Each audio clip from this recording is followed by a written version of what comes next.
Story 1. The Last Laugh. The internet is a strange place, don't you think? But what is even stranger are the little niches inside it. For me, lost TV episodes were one of those rabbit holes I kept tumbling into. You already know what I mean. Episodes of shows that aired only once, because they frightened the viewers badly enough to justify pulling them from broadcast and dropping them into some kind of bureaucratic oblivion, never to be officially mentioned again. There is an urban legend about one particular episode from a 90s sitcom, an episode that ended up on a blacklist of content too strange or too disturbing to air again. And yes, I know how that sounds, a sitcom being actually scary. Spoiler alert, and oh damn, they absolutely can be. While I was wandering through obscure online forums late one night, I found a link. The title of the thread was The Last Laugh, and below it in smaller text it said, "Watch at your own risk." A little dramatic, I thought, but that is exactly the kind of framing that works on me at 11:30 on a Tuesday. I clicked. The episode began quite normally. Right from the opening credits, there was the familiar canned laughter, the cliché jokes, the warm and slightly garish production design of 90s network television. I was already half smiling. I had grown up with this show. There was a comfort to it. But as the minutes passed and the episode continued, something began to feel different in a way I could not immediately name, like a note slightly out of key that you hear before you can identify it as wrong. Every time I coughed, the laugh track laughed. Not at a joke. There was no joke during any of the moments it happened. The characters were mid-conversation, mid-sentence, sometimes mid-word. And the moment my throat produced that small involuntary sound, the laughter came in. Same pitch every time.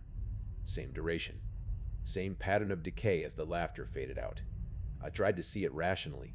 Maybe I just had a generic kind of cough. Maybe it was a timing coincidence, and I was pattern matching incorrectly because I was already primed to look for something strange.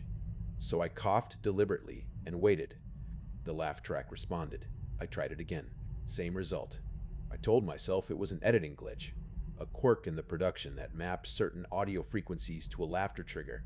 Something technical, something explainable, something I could close the tab on and go to bed thinking about without losing any sleep. That was the story I was telling myself when the characters started discussing my day, my breakfast, the specific argument I had had with my boss that morning, in detail, right down to the specific words he had used when he walked past my desk. The plans I had quietly made for that evening, that I had not told a single other person. Everything. Laid out like material for a punchline, wrapped in the warm and artificial light of a studio set, and delivered to a laugh track that roared at exactly the right moments. My name was even mentioned. "Did you hear about Dave's disgusting day?" One character said to another. And the laugh track was there, filling in the applause. "You should laugh with me, Dave." I slammed my laptop shut with both hands and sat in the dark with my heart doing something irregular and unpleasant in my chest. Whatever that had been, it had gone to a level I was not prepared to engage with. Not that night. That decision did not help me as much as I had hoped. Late in the night, somewhere around 2 in the morning, I heard it from the living room. The canned laughter. The unmistakable machine quality of it. The slightly hollow room tone. The wave pattern of rise and fall that no real audience has ever exactly replicated. I walked to the living room doorway. My television was on. I had not turned it on. I had not been in that room since before I sat down with my laptop. The screen showed that same sitcom. That same episode. But it had progressed somehow, past the point where I had closed the browser. The set was visible in the frame, and one of the characters was just standing there, directly facing the camera, in the particular dead center framing of someone who is not looking at anything in the scene but at something beyond it. Waiting, with the fixed patience of someone who has been waiting for a long time and has stopped minding. I crossed to the television and unplugged it from the wall. The screen went dark immediately. The silence in the room was thick and immediate, and almost worse than the sound had been. Then, from somewhere in that darkness, very quietly, "Don't you want to laugh with me, Dave?" That was a different level of hell entirely. I moved through the apartment, turning on every light I could find, and spent the rest of the night at the kitchen table with a cup of tea that went cold without being touched, doing the mental work of constructing explanations I could half believe. I was not alone. This turned out to be the most important discovery of the weeks that followed. I found the others through the same obscure forums where I had found the link in the first place. A thread titled something vague about a 90s sitcom episode that had accumulated over 400 replies from people in different countries describing experiences that were identical to mine in their essential structure. The laugh track responding to personal sounds. The characters referencing private events. The televisions turning on. The voices in the dark. Some of them reported seeing the characters appear in their dreams, interacting with them in the logic-free way of dream figures, but with a specificity that made the dreams feel less like dreams and more like visits. Others had heard laughter coming from devices that had been off and unplugged, and even, in a few cases, devices that did not have any audio capability at all. Several had started to notice the characters in the peripheral vision of mirrors. The theories in that thread were wide-ranging and mostly unhelpful. Dark rituals carried out during the production, cursed equipment in the original studio, a crew member who had practiced something he should not have, a particular combination of sound frequencies embedded in the laugh track that activated some dormant perceptual vulnerability. But in among all of them, buried in the middle of a comment that had only 6 upvotes, was something different. They just want to be recognized. They just want to be laughed with. I thought about this for a long time. Then I got an idea. I would show the episode to other people. I would organize a small gathering, frame it as an investigation into something genuinely strange, invite the brave and the curious. There was a theory forming in my head, imprecise and not fully reasoned, that the episode wanted engagement, and that engagement at the right scale and in the right spirit might somehow change the dynamic, or at the very least, dilute whatever grip it had been able to establish on a single isolated viewer. It was either a genuine insight or it was completely mad. I genuinely could not tell. On the night of the party, my friends gathered with drinks in hand, and the mood in the room was skeptical and curious and slightly performatively fearless in the way that people are when they have committed to having an unusual evening. We made jokes about the episode before it started. We sat close together on the couch and in the chairs and made the collective decision to treat this as entertainment. But when the episode began and the laugh track responded to Sarah's sneeze and then to the sound of Jack's chair scraping the floor, the collective mood in the room changed. The jokes stopped. The episode progressed, and the details it drew on became more personal, more intimate, more precisely aimed at each person in the room in turn. The laugh track grew and changed. By the time the episode ended, the room was completely silent, until Sarah laughed. Not at the episode, not a performance, just a sound that came up from somewhere honest in her chest, the kind of laugh that arrives because the alternative is something worse and the body chooses this instead. Well, who would have thought, she said, of all the ways to spend a Friday evening, and it spread. One by one, genuinely, the room started to laugh, not at the episode, and not in fear of it, just the particular laughter of a group of people who have been frightened together and have arrived at the other side of it, still intact. And in that moment, the episode seemed to exhale. Something eased. The weeks that followed were quiet. The television stayed off. Nothing turned on by itself. Nothing whispered from the dark. At least things were quiet for a while. Then one evening my phone showed a message notification I had not expected. An invitation link to a virtual watch party from an account I had never seen before. The account name was Let the Laster Live. The message read, "Now it is our turn to watch you, Dave." The implication of that message reached me immediately and unpleasantly. The sitcom. The personal invasions. The months of build-up. All of it had been leading to something, and whatever it was, it had now decided that the perspective should be reversed. An invisible audience, it seemed, had been waiting patiently for its own show. Sarah, who never met a situation without trying to reframe it as something manageable, rolled her eyes. "It is a troll from one of the forums," she said. "Someone who read your posts and is messing with you." But the others in the group were wide-eyed. I clicked the link. I knew opening it was reckless, even as I did it. A combination of curiosity and the particular kind of stubbornness that disguises itself as courage, and the link was open. It led to a live stream. The live stream showed my apartment. Not a recording, not a static image, but a live, ongoing feed of my rooms as they currently existed, with my furniture and my belongings in my specific layout. Someone had dressed it, though. My furniture had been arranged and lit to recreate, as closely as the actual space would allow, the visual language of the original sitcom set. The colors, the angles, the quality of the light. It looked like the show had been relocated to my home, and the characters were there, in my living room, sitting in my chairs. My friends gathered around my phone and watched. The feed cut between shots of the sitcom set that used to be my apartment, and close-up reactions of our own faces, our expressions playing back in real time against the laugh track. Our fear was being used as the punchline. Our discomfort was being formatted into entertainment. The fourth wall had been turned around to face the other direction, and we were on the wrong side of it. One of the masked characters turned its face toward the camera. "Soon, it will be the season finale," it said. "Do not miss it." The days that followed were difficult to explain to anyone not in our group. Phone calls from unknown numbers that played back recordings of our own voices laughing. televisions in separate homes switching to the same channel without being touched, mirrors that showed not the room behind the viewer, but the studio set, briefly in certain angles. Sarah decided we needed to do something direct about it and organized a counter session with candles and a comprehensive internet search that yielded nothing useful and what seemed like genuine intent to resolve the situation by force of personality. We had barely started when the canned laughter came in from every direction at once, and the figures appeared at the edges of the light, their masked faces. The one wearing a version of my face stepped forward from the others. "Are you ready for the final season, Dave?" he said. "It is your exit episode." I stepped toward it instead of away. "What do you want?" "I didn't know." The voice that answered was my own voice, distorted as if it had been run through decades of magnetic tape. "To laugh," it said. "To be seen. To be shared. To keep living in the places where people remember us." My friend Ben, who had a gift for the kind of joke that lands precisely because it is the wrong joke at the right moment, cleared his throat. "Why is a good speech like a miniskirt?" he said.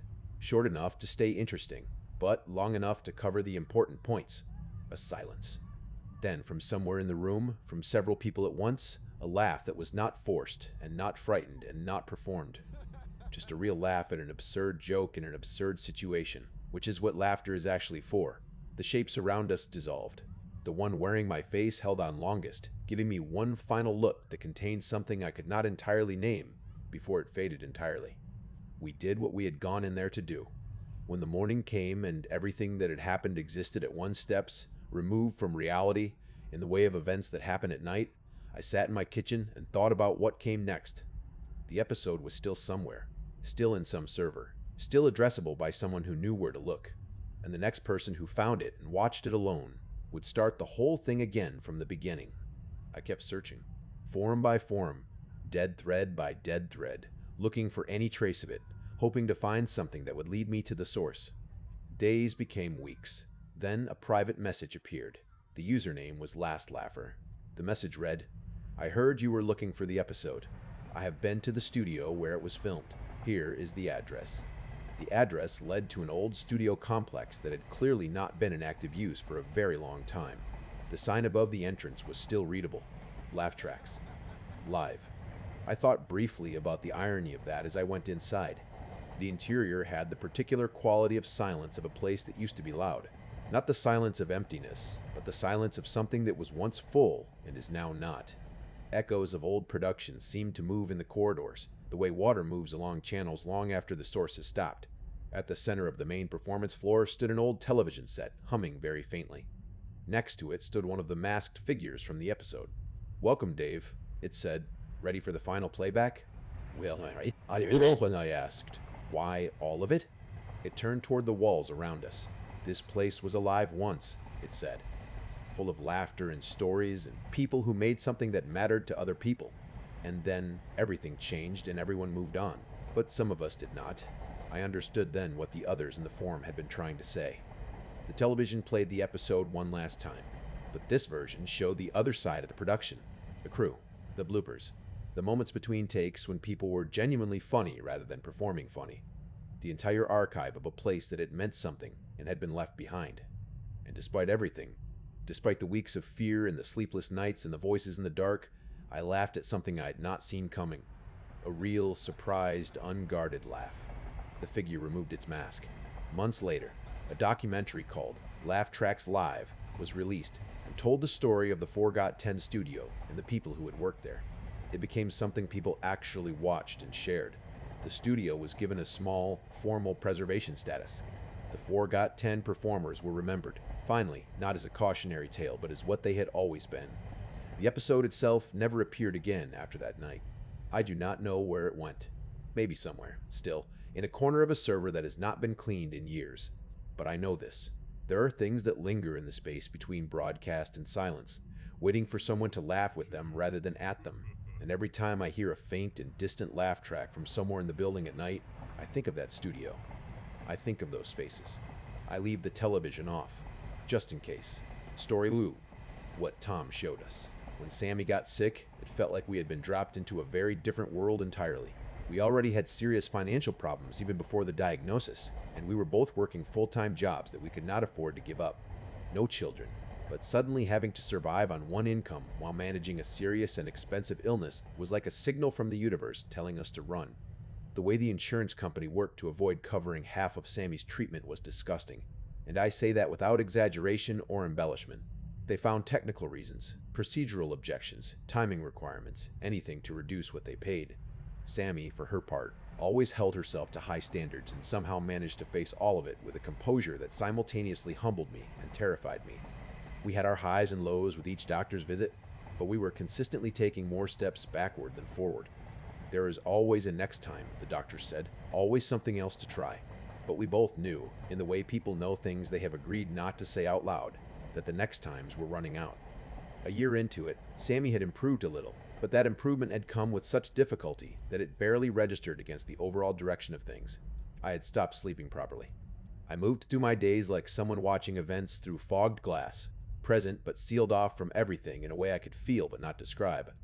We barely spoke to each other during this period, not because of any anger between us, just exhaustion. Just the accumulated weight of long months of things not going the way you needed them to go. My colleague Barry was throwing a bachelor party and had organized it with the kind of meticulous, slightly desperate attention to detail that only a man who is nervous about something he genuinely wants can produce. He invited everyone he knew and pushed until each one of us agreed to come. I resisted. I did not think it was the right time, but Sammy insisted I go. "You need to get out of the house," she said. "You need to spend some time in the world." She was smiling when she said it, a real smile, the kind I had not seen in weeks, and how was I supposed to say no to that? I agreed to go. I even volunteered to be the designated driver because I told myself it would give me an easy reason to leave early if I needed to. I would not be gone more than a day. I would check in constantly. It was the beginning of November. Barry's wedding was in December, and he wanted one final large night out with all his friends before it happened. He had invited at least 25 people by the time we all boarded the party bus headed to Annapolis. At the hotel there was a formal dinner and a bar, and the whole lavish architecture of an event that someone had spent real time planning. I sat at the crab table and ordered things I had not ordered in a long time and spent money I was not sure we had, and found myself, against my better judgment, actually present in the evening rather than watching it from behind the glass. I lost $200 at roulette over the course of an hour. Then, at the blackjack table, I won $600. It felt like a strange, small mercy from the universe that had been so stingy with us lately. By the time midnight passed, I was more relaxed than I had been in months. One of Barry's groomsmen arrived in swimming goggles for no apparent reason and committed to them completely for the entire evening. You cannot manufacture that kind of dedication. I respected it enormously. As the night wore on and the party bus passengers scattered across the hotel and surrounding streets, I found myself following the group rather than the plan. After 5 months of holding everything so tightly, I allowed myself to drink for the first time. I called Sammy somewhere around 2 in the morning, and she laughed when she heard my voice. "It is so good to hear you like this," she said. "You are funny when you are drunk." It was the happiest she had sounded in weeks. We talked for a few minutes, and then I let myself go back to the night. More drinks, more dancing, a long, unnecessary argument about the location of a taco truck, fragments of a conversation with one of Barry's friends about the nutritional properties of antioxidants that I remember only as a series of sounds rather than actual regurgitation. The night moved the way nights like that move, which is to say, in a series of impressions rather than a continuous experience. By 3 in the morning, Jack had rented a large suite, and 12 of us found our way there for an after-party. The evening was not ready to end. Of course there were private entertainers. I had always had a firm personal limit at that point, and I excused myself to step out onto the balcony and smoke a cigarette, which was a habit I had picked up from my father, who believed with great conviction that a man with a cigarette and a glass of whiskey on the rocks had the best possible tool for setting his worries down for a few minutes. By the time a song I could not stand played for the 6th time, most people had either gone back to their rooms or given up on the dancing and settled into the furniture. Eventually, there were 4 of us left. Me, Barry, a man named Jack, who I had worked with briefly years ago, and a man named Ramsey, who I had only just met that evening. We sat on a long couch and traded stories the way men do when it is late, and the guard is down and the usual performance of toughness and composure becomes too much effort to maintain. Barry spoke several times about how much he hoped his future wife would always choose him, how certain he was that she was the right person, how frightening and wonderful it was to be this close to committing the rest of his life to another person. He said it with the fervor of a man who has thought about it so much that he needed to say it out loud just to hear it in the room. Jack was quieter but no less emotional about his youngest son, who had struggled all year with his final year of university and seemed to be slipping through the cracks of a system that was not designed for people like him. Ramsey sat with his elbows on his knees and was nearly crying about his elderly dog, who had been his companion for 14 years and was not doing well. I said nothing. I had nothing I wanted to bring into that room that night. Not the illness, not the insurance company, not the exhaustion that had become the background noise of my life. Just for one night, I wanted to sit with people and not be the man whose wife was sick. That was when the door opened. He was at least 2 meters tall, and he moved with the particular ease of someone who has never in their life had to apologize for taking up space. Everything he wore was black, all of it, except for a white t-shirt underneath that somehow managed to appear brighter than the room it occupied. His hair was white and pulled back cleanly. His eyes were the most intense shade of blue I had ever seen on a living person. The kind of blue that communicates intent rather than color. The kind of eyes that seem like they are always in the middle of doing something, whether or. Not the face around them is. I see the gentlemen are having a nice time together, he said, and smiled as though he had known us for years. Jack made a remark about how the ladies at the party had not seemed disappointed to be there. The man agreed pleasantly. He said his name was Tom, or that is what Jack called him. Tom the Stranger. He talked about working in several clubs and about film production that was clearly of a very specific variety based on the color scheme of the business card he eventually produced. But he was the kind of person who draws conversation to himself naturally, the way certain objects draw light, and before long, all 4 of us were talking to him as though he were an old friend. He moved from the standing position to sitting on the arm of a nearby chair. He lit a cigarette from a silver lighter with an elaborate engraved design along the body, and then he was simply part of the group. We talked for a long time. It became the kind of philosophical conversation that only happens at 4 in the morning, when everyone is tired and a little drunk, and the usual social accounting of what you are supposed to say has been temporarily suspended. Tom listened more than he spoke. When he did speak, the room paid attention without exactly being able to say why. His eyes, I noticed, were always moving in a way that made them appear lit from inside, rather than reflecting the ambient light of the room. Then he set his glass down and reached into his jacket pocket. He produced the silver lighter again. He held it in one hand and turned it slowly so that the light moved along its engraved surface. Several sunflower seeds were set into an ornate groove along the case in a way I had not noticed before. He looked at each of us in turn. His expression was still pleasant, but something else was moving underneath it. Imagine, he said, if you could have the answers to the questions that actually matter to you. Not the questions you ask your doctor or your accountant or your friends. The real ones. The ones you lie awake thinking about. If you could know how your marriage would look in 20 years. If you could find the precise thing that would help your son get through what he is facing.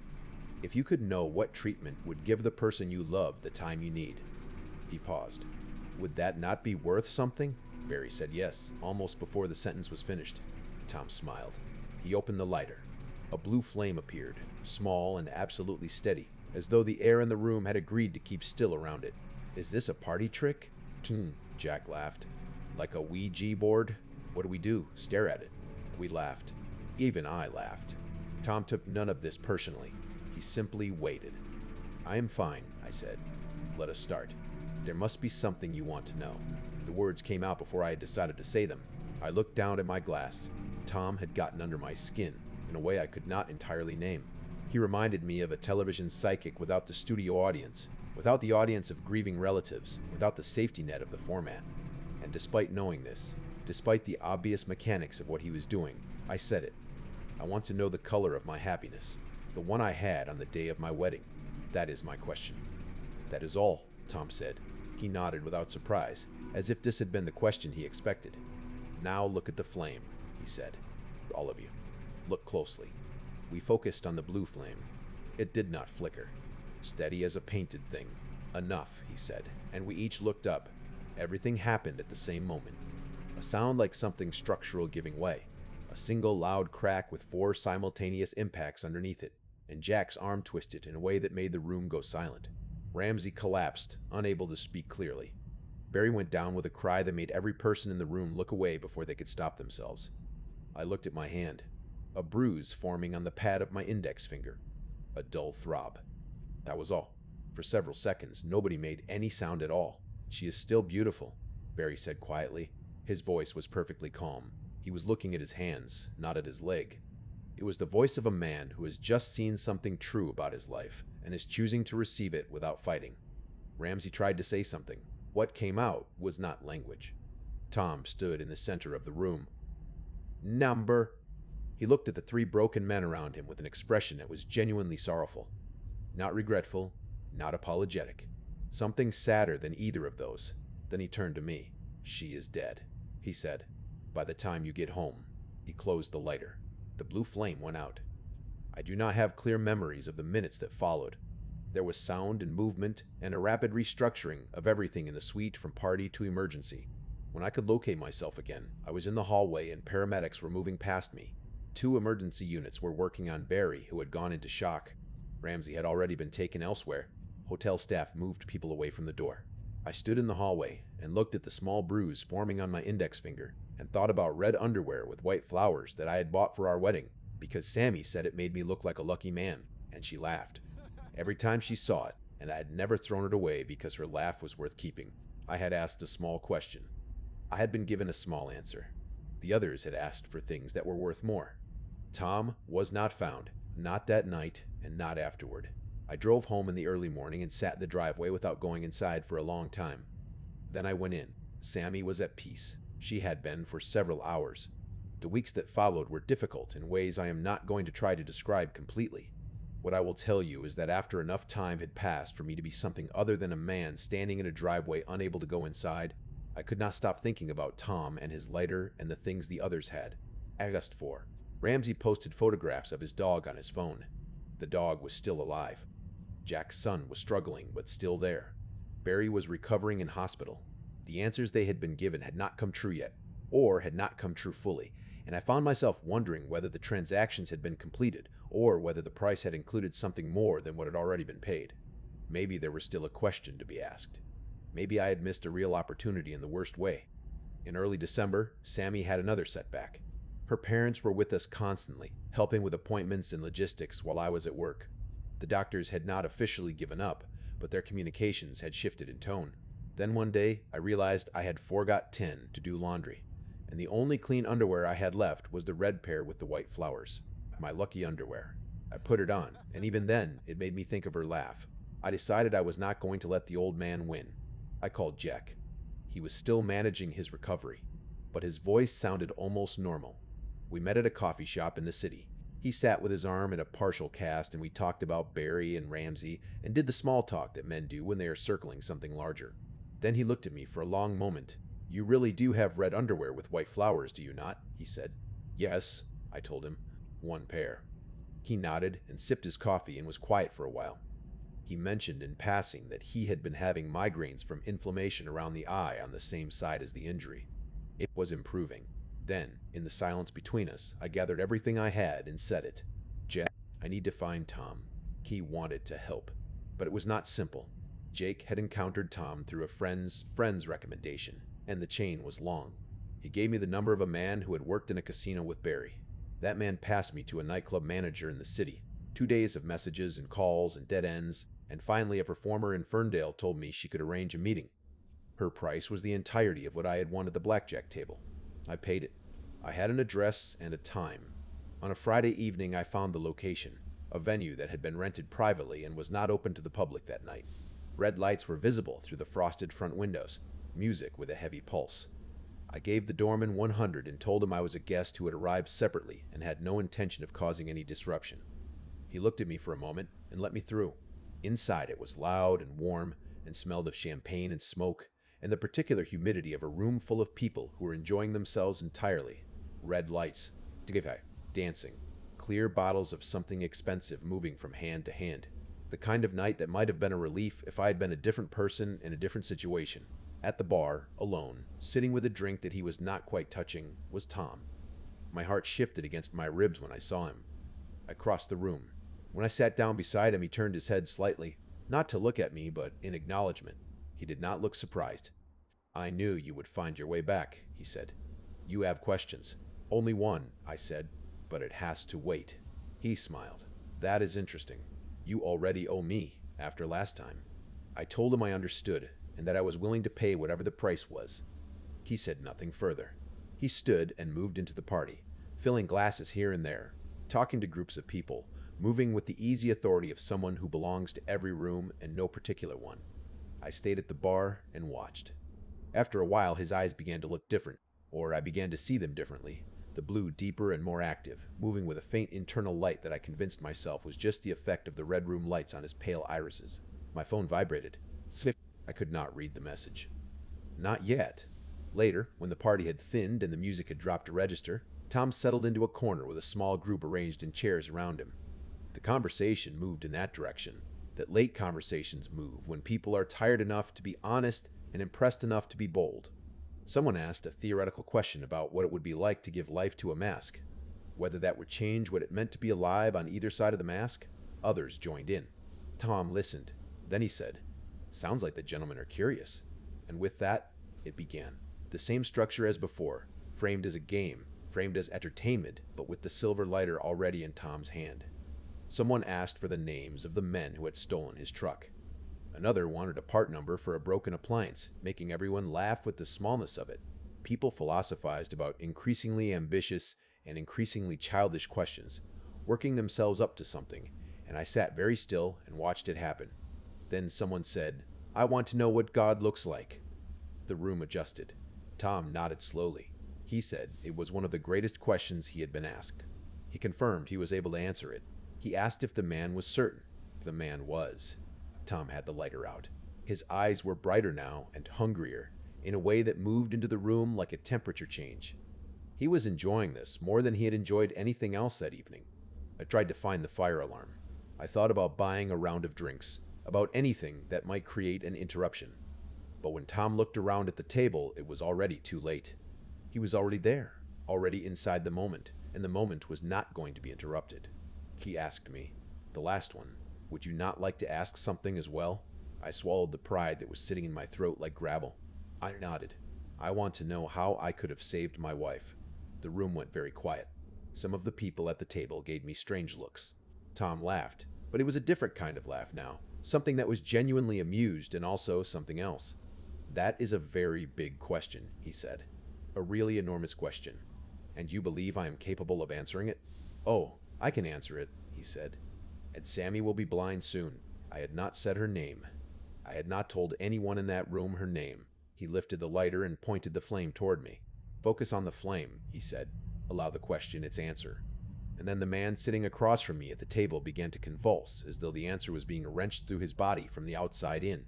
His words became something that was not any language I had ever heard, and then his body collapsed in a way that made everyone else look away from the table, and his face in the moment before he fell held something that had no business being on a human face, something that belonged to a much larger entity using this particular body as a temporary lens. Tom stood. He looked around at the broken men with a calm that was becoming something else, something that had edges. Then he came back to me. "Your price is higher," he said. "They just wanted to see something. You want to preserve a human life. Do you have any idea what that is worth?" He stood over me. His eyes and the flame were the same thing now. "To preserve the infinite potential of a life," he said. "The immortal form of everything a person might still be, or do, or become." He laughed. He laughed until tears ran down his cheeks. "You suffer so many times. Always and always, again and again." He raised the lighter to the ceiling, and then the images came, not from outside me, but from somewhere inside that I could not access any other way. Silver feathers falling from a clear sky. A vast and lightless ocean, and above it, enormous and red and patient, an eye. Watching everything, looking into every moment of every life from somewhere above all of it.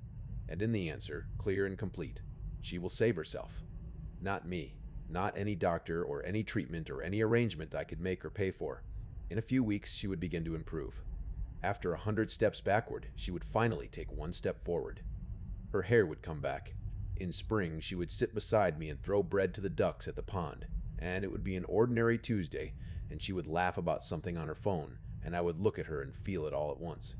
It was already written. It had been written before I asked. I came back to awareness to find Tom's hand around my throat. His eyes were entirely black, with the blue glow sinking inward rather than outward. His smile was too wide. His teeth were wrong.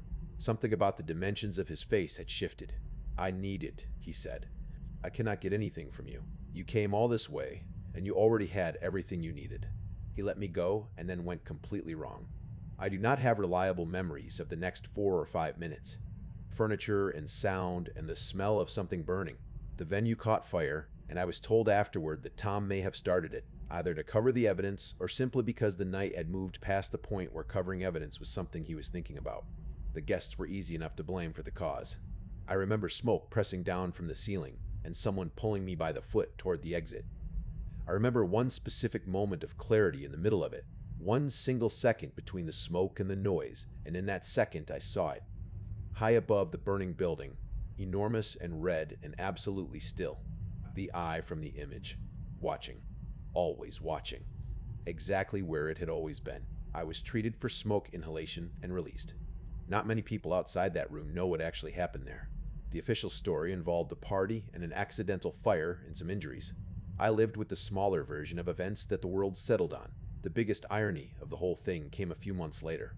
I was lying in bed waiting for the pain in my chest to settle down, and Sammy was lying next to me, her hair just beginning to come in again, thin and fine, and there. "You cannot sleep all day," she said with a smile. "We need to feed the ducks. I am putting this story down because I hope it will stop someone else from making the same mistakes I made. Tom is still somewhere out there, I believe. Somewhere at the edges of a party, at the far end of a bar, in the quiet corner of some rented venue, listening to people talk about the things they cannot fix and waiting for exactly the right moment. The simplest advice is usually the truest. Never talk to strangers." Story 3. What came back for Christmas? It all began with this John Doe. He was brought in by ambulance in the morning after a police officer found him unconscious in a building hallway. He had been delivered to us long before my shift began and was just lying there in his drawer for most of the day. I remember that something about his situation kept tugging at me through the quiet hours, whether there was anyone out there who was wondering where he was, whether someone had looked at an empty chair at breakfast and started making phone calls. These are the things you think about. Working nights in a mortuary, the ones nobody comes for. The police had nothing on him. No identification of any kind. No known cause of death pending the official examination. The county medical examiner was not back until the 25th, so we were just holding things together until then. We only had one visitor that whole day, and he was the strangest person I had seen walk through our door in years of doing this work. He came in around midday, a man of middle age, dressed in dark clothes with a particular eccentricity that made me think briefly that there was some kind of fan event happening in the city that day. He was dressed like a character from a fantasy film, the theatrical kind of character, the kind you do not want to be stuck in a lift with. He was fully committed to the look in a way that seemed less like cosplay and more like this was simply how he dressed. He came directly to my desk and produced the most aggressively wide smile I had seen on a human face, and above that smile were the most intense green eyes I had ever encountered on a living person. They were the color of still water over something very cold. "Excuse me," he said pleasantly. "I was wondering whether you might have received a John Doe today." I told him I would need to check and asked if he could describe the person he was asking about. He described the man in our drawer with the kind of accuracy that told me immediately he already knew who was there. End of his 30s, dark hair, probably wearing jeans and a flat-brimmed hat. I confirmed nothing. I told him I could not allow him to view any body without proof of identity and a demonstrable relationship to the deceased, and I asked him to return with appropriate documentation. He was laughing the entire time, not in any way that seemed connected to anything funny. His face was doing the smile, and his eyes were doing something else entirely. "I will go home and see what I can put together," he said pleasantly. He left, and I thought I would never see him again, and I went back to work. I wish that had been the case. The afternoon was quiet in the way that only institutional buildings are quiet, that particular institutional silence of a place designed to process rather than accommodate. I sat at my desk and caught up on paperwork and checked the cameras on their rotation. Motion sensors covered all our entry points, the back door and the hallway and the 3 interior rooms, and they were calibrated to alert me to anything that entered the range. The first few alerts through the afternoon were nothing. A camera catching the edge of passing headlights. A shadow from a tree moving through the sensor range of the exterior view.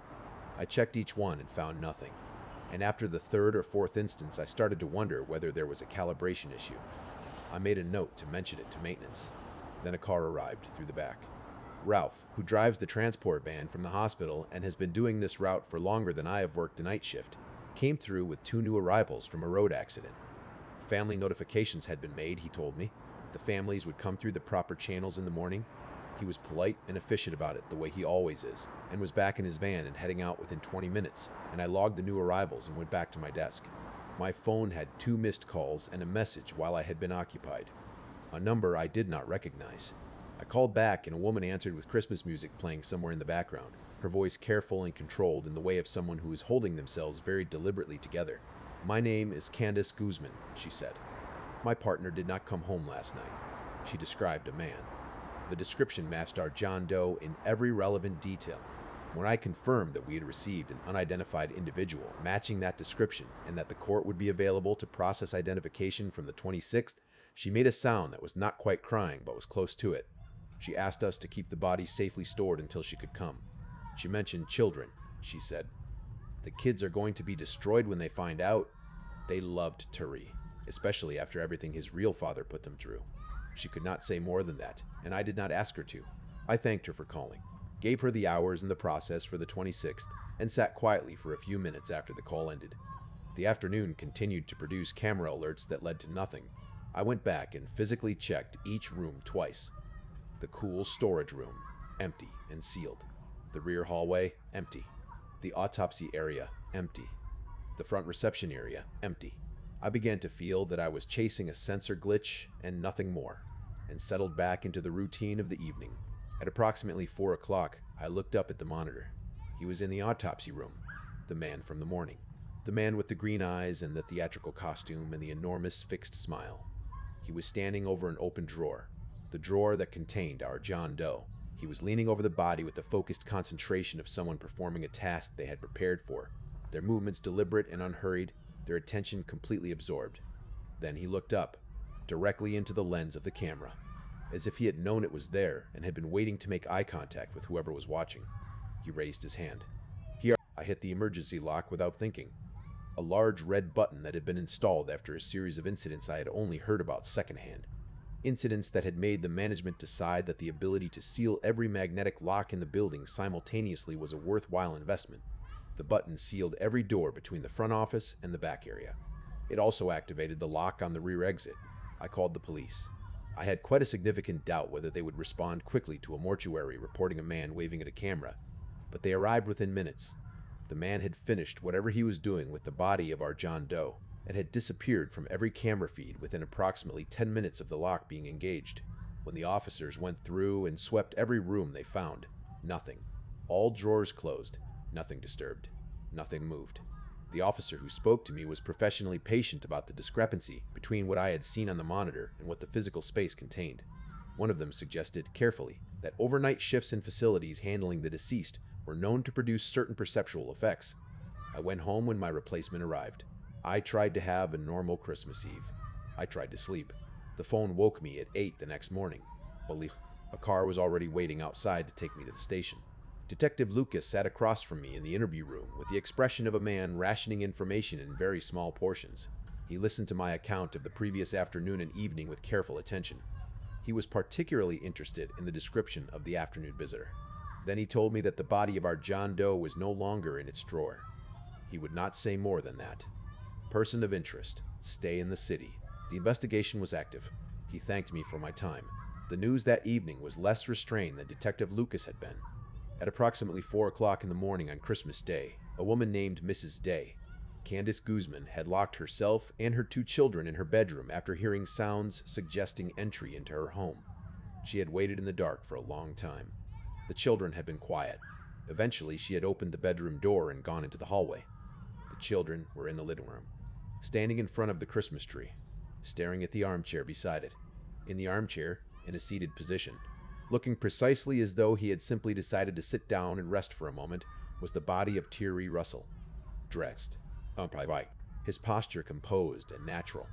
And he was filled, the report said, with small wrapped gifts, all of them packaged in paper, that investigators later matched to a parcel that Mrs. Bar L. Guzman herself had sent to a different recipient months earlier. Mrs. Guzman spoke to every camera that came within range of her. "It was Martinez," she said. "Martinez Guzman. He brought Terry here to tell me that I will never be safe. Someone has to find him. He left him there like a terrible Christmas message for my children to find in the morning. As long as he is out there, it will not stop. I needed to know details that would not be broadcast. A friend of mine who worked at the local precinct agreed to meet for a drink, and after a while he told me what had not made it onto any news channel. There were no wounds indicating cause of death, no sign of surgical intervention, no evidence of how the body had been moved from the mortuary to the house, no footprints in or out, no sign of forced entry beyond the sound Mrs. Guzman had reported, and no explanation whatsoever for the contents of the body or how they had come to be there. He said it with the particular flatness of a person who has been trying to decide how to describe something that does not fit into any professional framework they have available. He took a long drink before he continued. She always told us Martinez was different, he said. Not dangerous in any way we understood. Wrong in a way we could not classify. We documented her complaints. We responded to calls at that address. We saw what the man had done to her and those children. But when she said he was something other than what he appeared to be, we wrote that down as trauma response. He paused. I do not think she was experiencing a trauma response. He finished his drink and left. Mrs. Ted Guzman and her children disappeared from the city within 2 weeks and have not been located. I can tell you what Martinez Guzman looks like. A man in his early 40s. Hispanic American, short dark hair, average height and build. The clothes he tends to wear would look more appropriate on a theatrical stage than on a city street. Elaborate and deliberate in a way that seems like costume rather than fashion. His eyes are bright green, intensely so. The particular green of something very cold, very far underwater. When he speaks, there is a quality to the sound of his voice that does not feel as though it belongs to a completely ordinary person. I recommend you do not get close to him. I do not recommend you attempt to approach or detain him. I do not recommend you get to know him in any capacity, because as Mrs. Guzman can confirm, the gifts that Martinez Guzman leaves behind are not the kind that end up on any reasonable Christmas list. There is one more thing I want to add to this account that I left out of the initial telling, because I was not sure it was relevant. When the police officer first checked the autopsy room and confirmed that the drawer was empty, he came back out to speak to me at the front desk. He was professional and careful in the way that good officers are when they are managing a situation that does not fit their framework. Before he left, he said something almost in passing. The way people say things that they have decided are probably not significant, but that their instincts have flagged anyway. He said, "We found the drawer open, not empty." I asked what the difference was. He said that the drawer had not been restored to the fully closed position. Whoever or whatever had opened it had left it in a position of partial extension, about a third of the way out from the wall, as though someone had opened it, looked at the contents, and then departed without completing the gesture of closing it, without caring whether it was found that way or not. I thought about the man at my desk, the way he had stood there, certain and unhurried, with that enormous fixed smile above those green eyes that had the quality of something frozen deep. The way he had moved his head when I turned him away, with the slight nod of someone who has been mildly inconvenienced and is already moving on to the next step of a plan that does not require my cooperation. I do not know how Terry Russell was moved from this facility to that armchair. I do not know how his body was prepared for what it contained. I do not know how entry was achieved at either location without physical evidence. I know what the officer told me when I asked him directly whether any of it was possible in conventional terms. He looked at me for a long moment. Then he said, "I grew up in a family with a strong belief in the church." He picked up his coffee cup. "We were taught that faith is different from knowledge. That faith is precisely what you have when knowledge does not reach." He left without further elaboration. I have thought about that statement quite often in the months since. The afternoon wore on in the particular way that Christmas Eve afternoons wear on when you are working alone in a building that should have been empty. I made tea. I did not drink. I checked my phone for messages from my family that were not there, because I had already spoken to them, and there was nothing more to say until the evening. The building had a specific quality of silence on holidays that it did not have on ordinary days. The silence of a place that knows it should be closed. At approximately 2 o'clock, I called my supervisor to give him an update on the day's paperwork. He was at his family's home, and the sound of children in the background made the phone feel like a connection to a different world. I told him about the visitor. He was not alarmed. He had been in the business long enough that unusual visitors were not unusual to him. He told me I had handled it correctly and to have a quiet evening. I thanked him and put the phone down and went back to watching the cameras. The camera showing the rear hallway produced another alert at 2:30. I checked the monitor. Nothing visible. I waited for it to alert again, and when it did, I went back and checked the hallway in person. The emergency light gave the linoleum floor a slightly greenish cast, and the shadows at the far end of the hall were deep enough to hide someone in, which I noted, and which I did not enjoy noting. I stood at the entrance to the hallway for a moment and listened. Then I checked the door to the cool storage. Closed. I opened it and looked in. All drawers closed. All surfaces clear. The condensation on the metal surfaces was undisturbed. I went back to my desk and looked at the monitor. The monitor showed the hallway. The hallway was empty. And yet something in me, some instinctive processing below the level of specific thought, had noticed something about the monitor image before I looked away from it. I turned back and looked carefully at each camera view in sequence: the rear exterior, the back hallway, the cool storage, the autopsy room, the front area. I could not identify what had triggered the instinct. Everything looked as it should. I sat with the unease of it and did the paperwork when Candace Guzman called. I had already reached the point in the afternoon where any human voice was welcome, regardless of what it brought. She was composed in a way that told me she had been preparing herself for the possibility before she dialed. She asked for confirmation without asking directly, the way people do when they already know the answer and are looking for permission to receive it. When I gave her what confirmation I could, she absorbed it with a steadiness that was harder to watch than open grief would have been. She asked only practical questions. She thanked me with the formality of someone who has been brought up to thank people even in the worst moments. After she hung up, I sat very still for a while.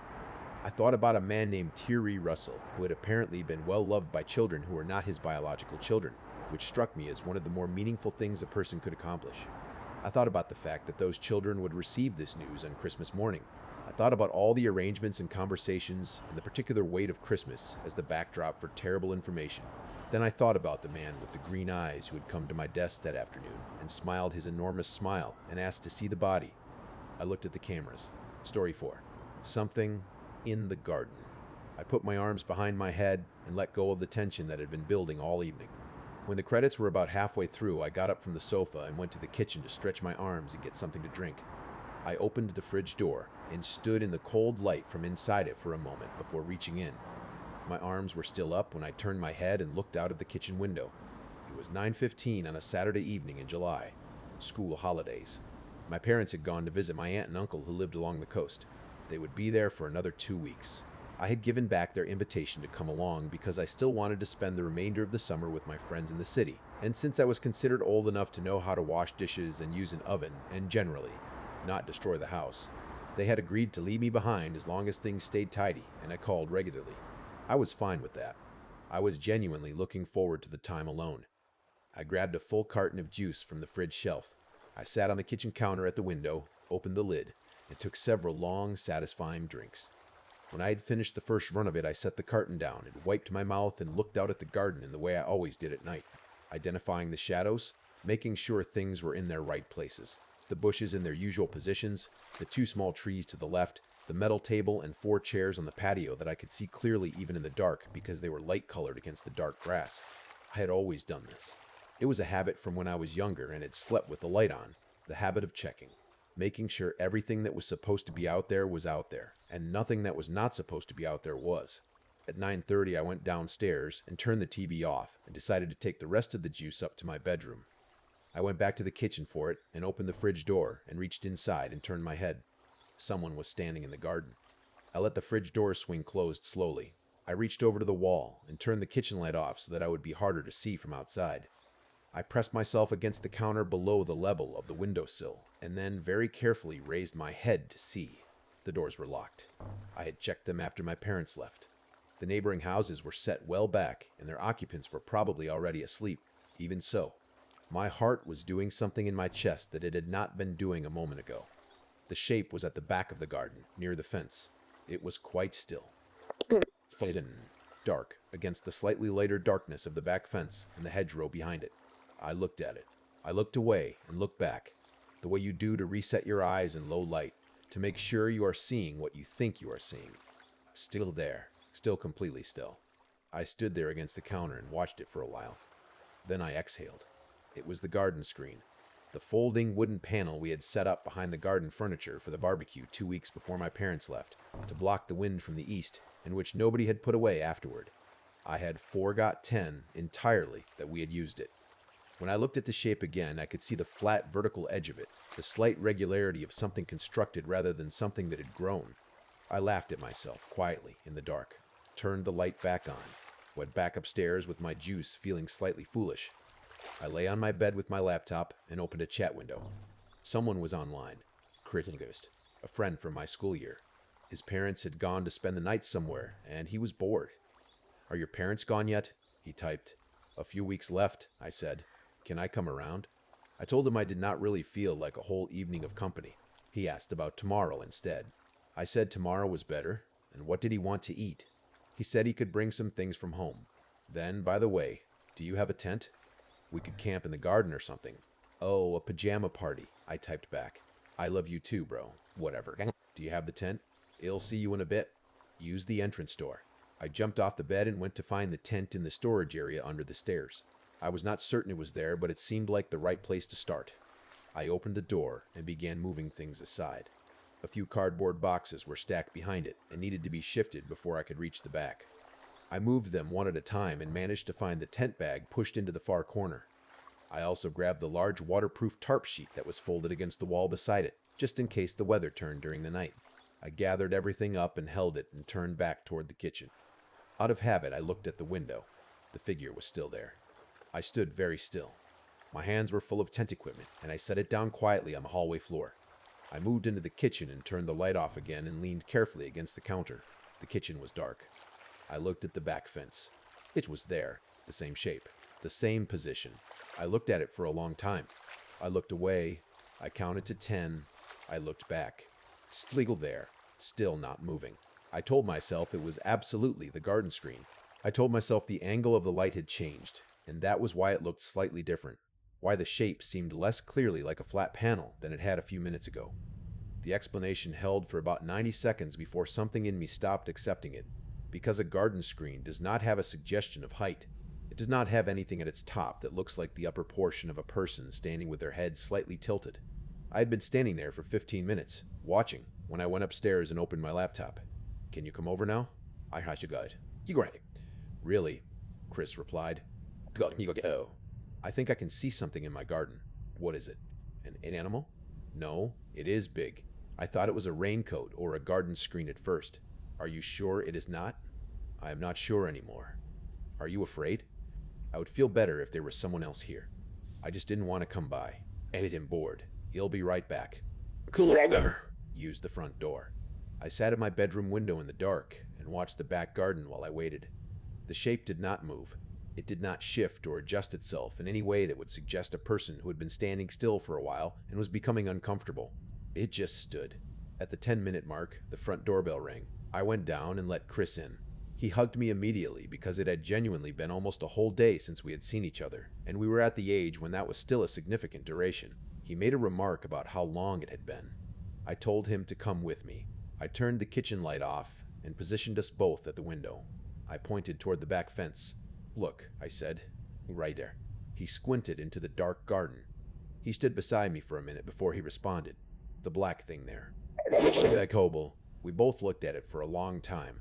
I had half expected it to be gone by the time Chris arrived, or for Chris to confirm it as the garden screen with the confidence of someone who was not already anxious about it. He tilted his head. Then he straightened.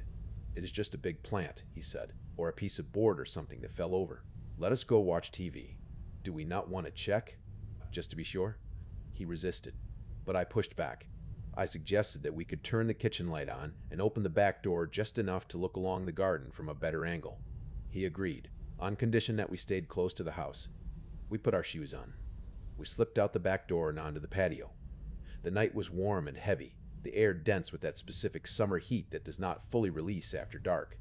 Chris stayed close behind me. We hugged the wall of the house and looked toward the fence. I had just started to say something to him when he moved back inside quickly, still looking at the fence. I followed him. When I turned to look where he had been looking, the shape was gone. Just the fence. Just the usual dark shapes of the garden. "If it was on the fence, it probably fell into the bushes on the other side," I said. We decided neither of us was interested in going to check the bushes on the other side of the fence in the dark. I asked Chris to stay over. He agreed without much resistance. We went upstairs. I closed the curtains in the spare room. We spent a couple of hours talking and then went to sleep. In the morning, the spare room was full of light and Chris' sleeping bag was empty. His voice was coming from downstairs. I pulled on a shirt and went down. "Did you sleep well?" I asked. "Pretty well, but I kept thinking about the garden thing. By the way, what about the camping? I thought maybe we could do it at my house instead of yours. The forest behind my place is better for it anyway. It does not really matter where we pitch the tent." I was not sorry to be leaving my garden to itself for the night. I agreed immediately. But first, I wanted to walk the garden properly in the daylight and satisfy myself that whatever we had seen was something ordinary. The garden in the summer morning was exactly what a garden should be. The plants smelled clean and warm. A small bird was singing from one of the trees. The metal table and chairs were in their places. The garden screen was exactly where it had been left from the barbecue, leaning against the back fence with its flat edge visible and entirely ordinary. We walked the whole perimeter. We looked through the bushes on the other side of the fence. We found nothing whatsoever. Chris made bird sounds at the bird on the fence, and the bird flew down to investigate him. I walked the edges of the garden one more time, just to be thorough. Everything was completely normal. We went back inside and started packing. Sausages from tins, bread, tomatoes, chocolate, 2 large bottles of water, sleeping bags, the tent, the tarp, a change of clothes each. By the early afternoon, we were ready. We walked to Chris' house in the kind of summer heat that sits heavily on the back of your neck, nodding at the neighbors along the route. The kind of unremarkable suburban walk that feels in retrospect like the last completely ordinary thing I did. For a while. Chris' garden gate opened directly into a stretch of forest that I had always found more impressive than the name implied. Very tall, thin trees rising well above the roofline, closer and more interesting the further in you went. The ground below them was mostly grass and flat soil with the occasional root to step over. We found a clearing, a reasonable distance from the house, far enough that the roof disappeared behind the trunks and it started to feel genuinely isolated. We set up the tent. Chris went back to the house to find something better than the pocket flashlight he had brought. It was too hot to follow him, so I lay on the grass with my water bottle and looked up at the leaves moving slowly in a breeze I could not feel from below. The afternoon light came through them in shifting patterns. I watched them and let my mind empty. Then I heard the rope. There was a rope tied to one of the older trees at the edge of the clearing, with a wooden board knotted at the bottom for a seat. A rope swing, the kind you sometimes find in woods near houses where children have spent summers. I had been lying there watching the leaves when I heard it, the particular rhythmic creak of weight on a rope. Someone on the swing. I had assumed it was Chris, back from the house, occupying himself while I lay there. I heard it for 2 or 3 minutes. The creak and settle of the rope under weight, back and forward, the small movements of someone sitting.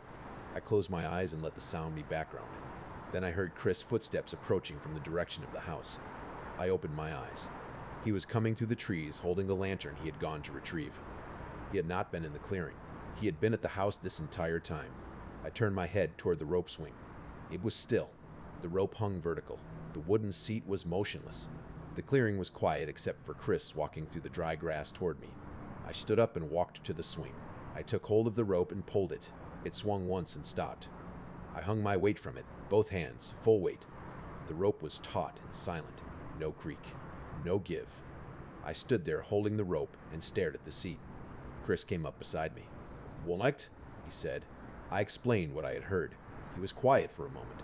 Then he said it was probably just the wind moving the rope, the knots settling, something like that. He held up the lantern. "We have a few hours of light left," he said. "Let us use them." We spent the afternoon well, walking the forest paths that ran from Chris' garden, cooling down when we needed to at the tent, talking about the future and school and all the large, formless subjects that feel very specific when you are 14 and very general later. We did not talk about the rope. We did not talk about the previous night. When the light began to fade, we went back to the tent and Chris hung the lantern from the center hook and started on the food. We sat outside the tent while it was still light enough to do so, eating from tin plates and watching the last color leave the sky through the trees. When it got too dark and too cold for shorts and t-shirts, we climbed inside. The lantern made the canvas walls amber, and the shadows of the trees pressed against the outside of the tent from every direction. Chris told the Skinwalker story. He had heard it from someone who had heard it from someone, and the details had probably changed several times in the retelling, but the core of it was this. A skinwalker was a creature that lived in forested areas, a predator that did not hunt the way ordinary predators hunt. Instead of speed or strength, it used mimicry. It listened. It collected sounds. The voices of people you knew, your name, the specific sounds you made when you were trying to call for help. and it used these collected sounds to draw its prey out into the dark. The most important detail, Chris said, leaning forward slightly for emphasis, was that if you heard its call, you were already within its range. It did not call out to find you. It called out because it had already found you. We laughed at it. We said it was nonsense. We were clearly fine with telling this particular story. Inside a canvas tent in the middle of a dark forest at night, we were completely fine. We got into our sleeping bags. The lantern burned between us. We talked a little more, and then the conversation thinned, and sleep came. I woke to light. For a moment, I assumed the lantern was still going, and I had only been asleep for a few minutes. Then I noticed that the center hook was empty. The lantern was not inside the tent, but there was light pressing through the canvas from outside, a warm yellowish glow from somewhere directly above. I unzipped the door of the tent and looked up. The lantern was hanging 6 meters above the ground in the branches of the nearest tree. It was still lit, still burning, its glass intact. It hung perfectly level from the branch, swaying very slightly, casting a cone of light down over the tent. I reached back into the tent and shook Chris by the shoulder. He sat up and looked at where I was pointing, at the empty hook, and then out the door at the tree. He said nothing for a long moment. Then he said, "I definitely brought it inside." I hung it on the hook. I watched it while I was falling asleep. I told him I believed him. We both looked at the lantern in the tree. We spent some time working out how to get it down. The branches were too high to reach and too thin to climb. We decided the only option was to get the tent rope and throw one end up at the lantern in the hope of knocking it loose or snagging it. Chris took the first throw and missed by 3 meters. I tried and missed. Chris tried again and hit the branch just above the lantern, and it swung sideways but stayed. On his 4th attempt, the rope end caught the lantern handle, and it swung free and fell. It hit the ground and stayed lit. I scrambled out of the tent and grabbed it. Chris was already standing with his backpack over one shoulder. "We are going back," he said. It was not a question. We started back toward the house. I had the lantern. I thought I knew the direction. And he was wrong. After 30 seconds of walking, we were in a section of the forest that did not look like any path we had come in on. The trees were closer together here. The light from the lantern was bright, but it lit a small circle, and beyond that circle was complete darkness in every direction. We turned and tried another direction. Still wrong. We tried a third. We'd been walking for several minutes in what I was reasonably sure was a straight line when Chris stopped. He was looking at something ahead of us. I raised the lantern. The tent was in front of us. We had walked a complete circle back to our starting point without intending to, which meant that the path toward the house was not in any of the directions I had tried. We stood in front of the tent, and Chris swung the lantern slowly around the entire circumference of trees surrounding us, looking for anything that indicated the correct direction. That was when I noticed the tent. The canvas was moving in a way it should not have been, not from outside, not from the wind, but from inside. A shape was visible through the canvas wall, pressed against it, a large dark mass that shifted as I watched it. Something was inside the tent. Something big. "Turn it off," I whispered to Chris. "The lantern. Turn it off." He looked at me. I pointed at the tent. He looked at the shape in the canvas, and his face changed. He turned the lantern off. Complete darkness. Silence except for our breathing. And then a sound from inside the tent. A slow, careful sound. The sound of something large being very deliberate about how it moved. And then, worse than that, a voice. Not speaking words, but making sounds that had the shape of words, the cadence and rhythm of human speech, without the content of it. Like someone imitating language who had heard it once from a distance. It was wrong in a way that touched something very old and very basic in my body chemistry, and told it clearly to run. I grabbed Chris by the arm in the dark and started moving. We ran. I had no idea what direction. The darkness was absolute. Branches came out of it with no warning and hit me across the face and the arms. I could hear Chris running beside me. I could hear something behind us. Not one click. Not a branch snapping. A rapid, irregular series of clicks. Not mechanical, not biological in any framework I had available. The sound of something that communicated through sound, but not through any language, making the only sounds it had. It came from behind us, and it kept pace with us without effort. I ran into a tree with my full weight on my right shoulder, and the impact sent me sideways into the ground. The pain was bad enough that for a moment I could not get enough breath to stand.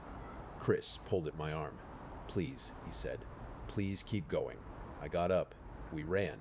I could not see anything. I could not see Chris. I could only feel his hand briefly when it grabbed mine to pull me. The clicking was closer. It stopped. A few seconds of silence, the sound of our feet and our breathing, and nothing else. Then it started again, and it was ahead of us. I stopped. Chris bumped into my back. The clicking was in front of us now, between us and whatever direction the house was in. We stood completely still in the dark and did not breathe. I could feel Chris' hand on my arm. I could hear the clicking move, slowly, in an arc around us. Moving, stopping again, learning where we were by where we were not making sound. Then it said a word. I will not try to describe it properly. It was the sound of a human word spoken by something that did not have the right anatomy for it, that was using a mouth or a structure shaped like a mouth to produce a sound it had stored from somewhere and was now playing. The word was close to a name, Chris' name, or something near to it. His hand clenched on my arm. His lighter. He had a lighter in his jacket pocket, one of those cheap plastic ones. He clicked it, a small flame, barely enough to see by, but something. In the yellow light of the lighter, we could see the tent behind us, and we could see the darkness at the edge of the light circle in every direction, and we could not see what was making the clicking sound, but we could hear it. Very close, very close. And then the lighter went out, and Chris said, "Now." We ran, toward no particular direction, toward any direction that was not the direction the clicking had come from. I hit another branch across the face. I kept running. The clicking was behind us again, and it was keeping pace. And then it was beside us, and I shouted without meaning to, and the sound of my own voice in the dark was somehow worse than the clicking. Then ahead of us there was light. A road light. A street lamp on a road I recognized, visible between the trees, orange and ordinary, and the most beautiful thing I had seen in my life to that point. We ran toward it. I will not try to describe precisely how fast we ran. We ran until the ground changed under our feet. We were on tarmac and the trees were behind us. We were standing under the orange light, panting with our hands on our knees. Chris looked back. I looked back. At the edge of the tree line, where the first street lamp cast its light into the first few meters of the forest, something stood under the light.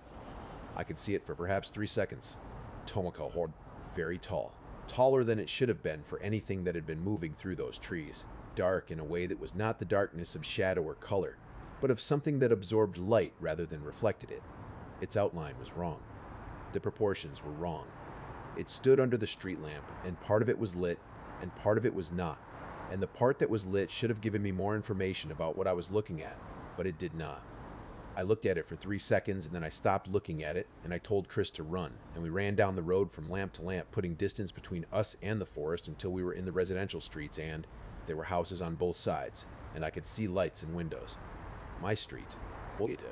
We ran the last 100 meters, scrambled over the garden fence and through the back door, and locked it, and then locked the internal door at the top of the stairs, and went into the bathroom and locked that door too and sat on the bathroom floor with our backs against the wall for a long time. My elbows and forearms were cut from the branches. Chris had a bruise forming across his jaw from something he had run into in the dark. We did not speak for a while. Then we spoke for a while, and it was not particularly coherent. Eventually, we sat quietly and listened to the house be a house, and the street outside be a street, and nothing happened. We stayed in the bathroom until the light was clearly daylight outside the frosted window. Then we moved to the bedroom and then downstairs and sat in the living room with the television on, talking about whether to call the police and deciding not to because we could not think of what we would say, and the day passed in. Small increments, while we tried to reassemble our thoughts into something resembling an order. At 9 o'clock in the evening, the phone rang. It was Chris' parents. They had come home from wherever they had been and found the house empty and were calling to ask if he was all right. I told them he was fine and that something had happened and could they please come. They asked what had happened. I said we would explain when they arrived. They said they would leave immediately. The relief of knowing adults were coming was a physical thing. We both felt it at the same time. I went to the kitchen to get some water from the tap. I stood at the sink and ran the water and drank from my cupped hands. I dried my face on my sleeve. I turned toward the living room, and out of habit, out of nothing but a deeply ingrained habit, I glanced at the kitchen window. At the back fence, in the dark, a tall shape was leaning slowly away from the fence posts, moving across the grass toward the house. I did not take my eyes off it again until I heard a car pull up at the front.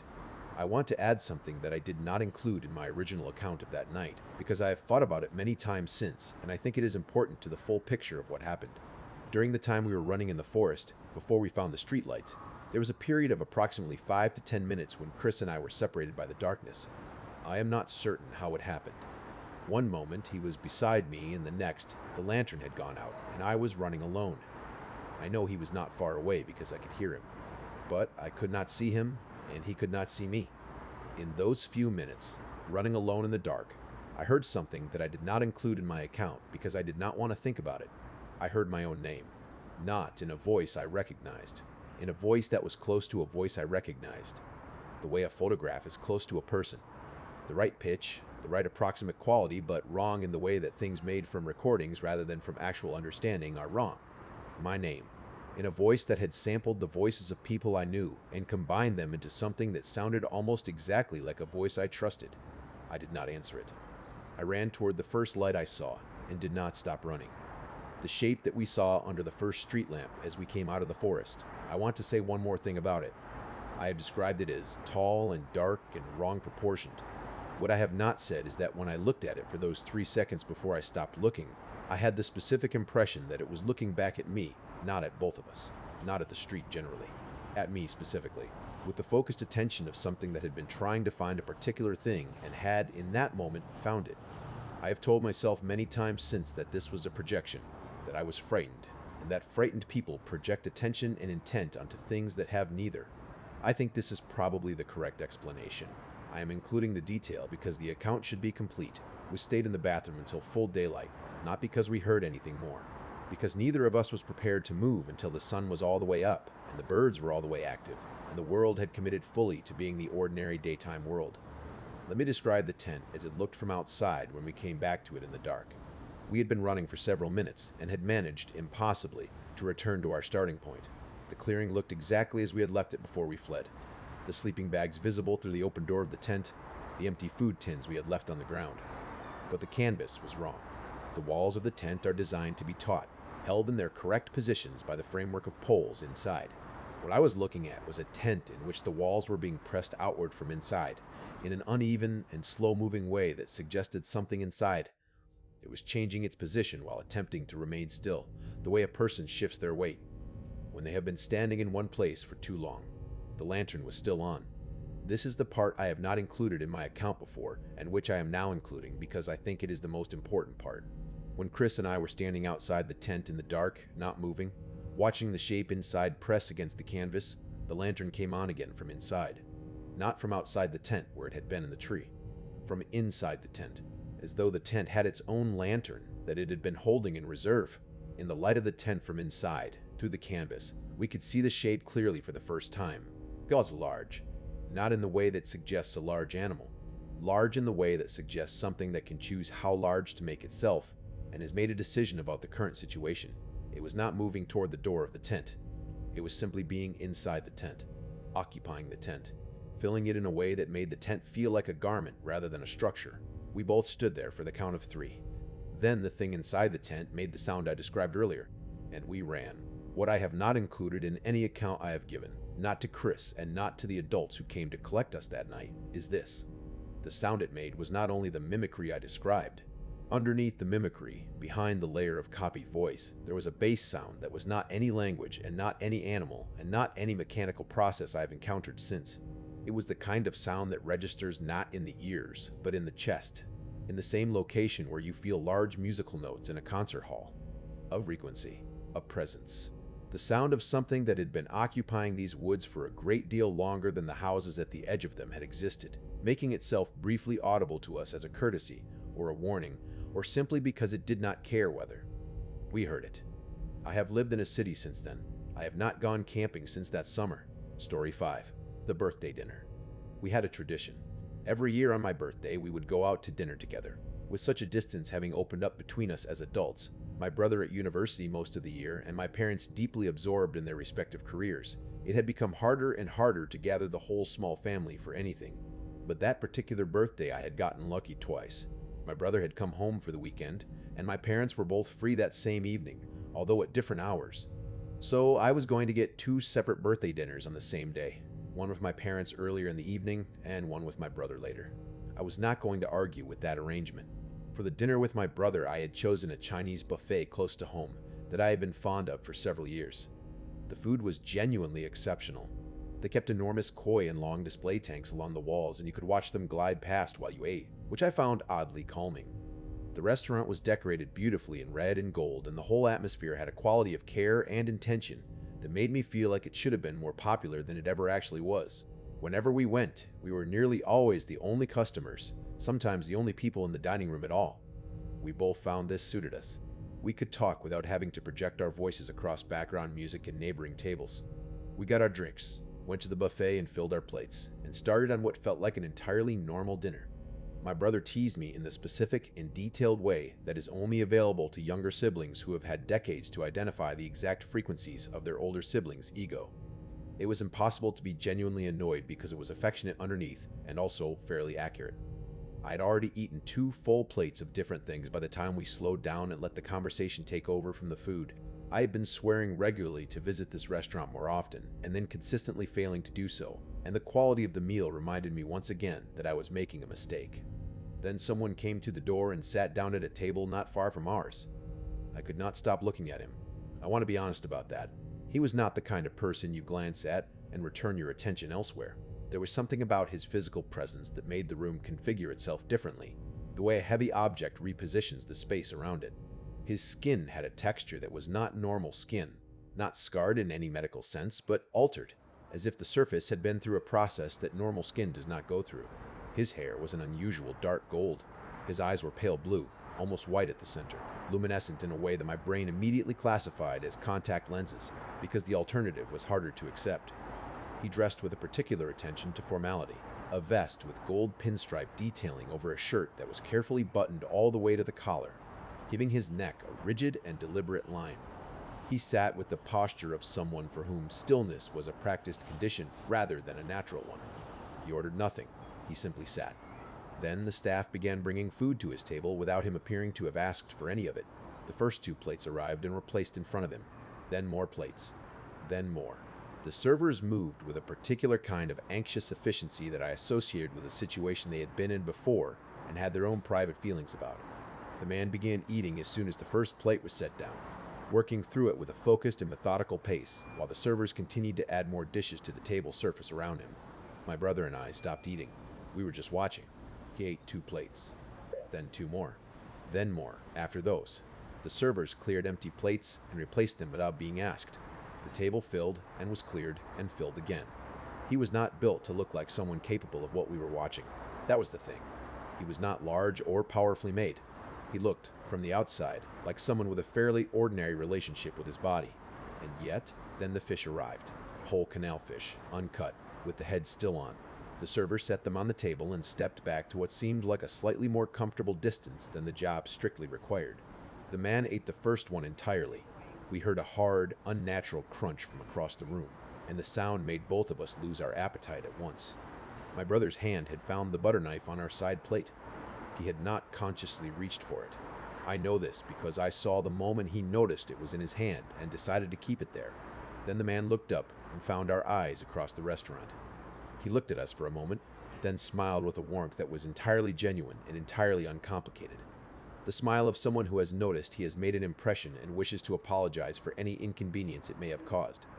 He stood, smoothed his vest, and walked to our table. Not a single stain on him. Not a mark. The vest was as clean as it had been when he walked in. "I am sorry you had to watch that," he said. His voice was unhurried, with the quality of the American South underneath it, and it moved with the ease of someone very used to being listened to. I realized it was unsettling. I have certain habits that are not exactly what most people would call conventional. He glanced at our half-finished plates without judgment.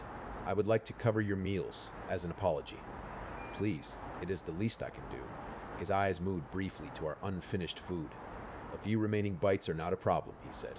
"Given the circumstances, it is entirely understandable that you have not been able to finish. After encountering someone eating the way I do, the appetite tends to make itself scarce." My brother's grip on the butter knife had not changed. The man looked toward the back of the restaurant. His expression shifted in a specific way, the way a face shifts when something expected has finally arrived. I heard a sound from behind us. I turned. 2 servers came through from the back area. Between them, bound at the wrists, gagged with a cloth wrapped around his head, struggling with the full-body desperation of someone who fully understood their situation, was a man. He was not a patron of the restaurant. He was not staff. He fought against the grip of the servers with a force that suggested a very strong motivation, and the sounds he was making around the gag were sounds that no one should have had to make. "Caught this evening," the man at our table said pleasantly, as though describing an item from a menu, attempting to climb in through a window into a child's bedroom in a residential building nearby.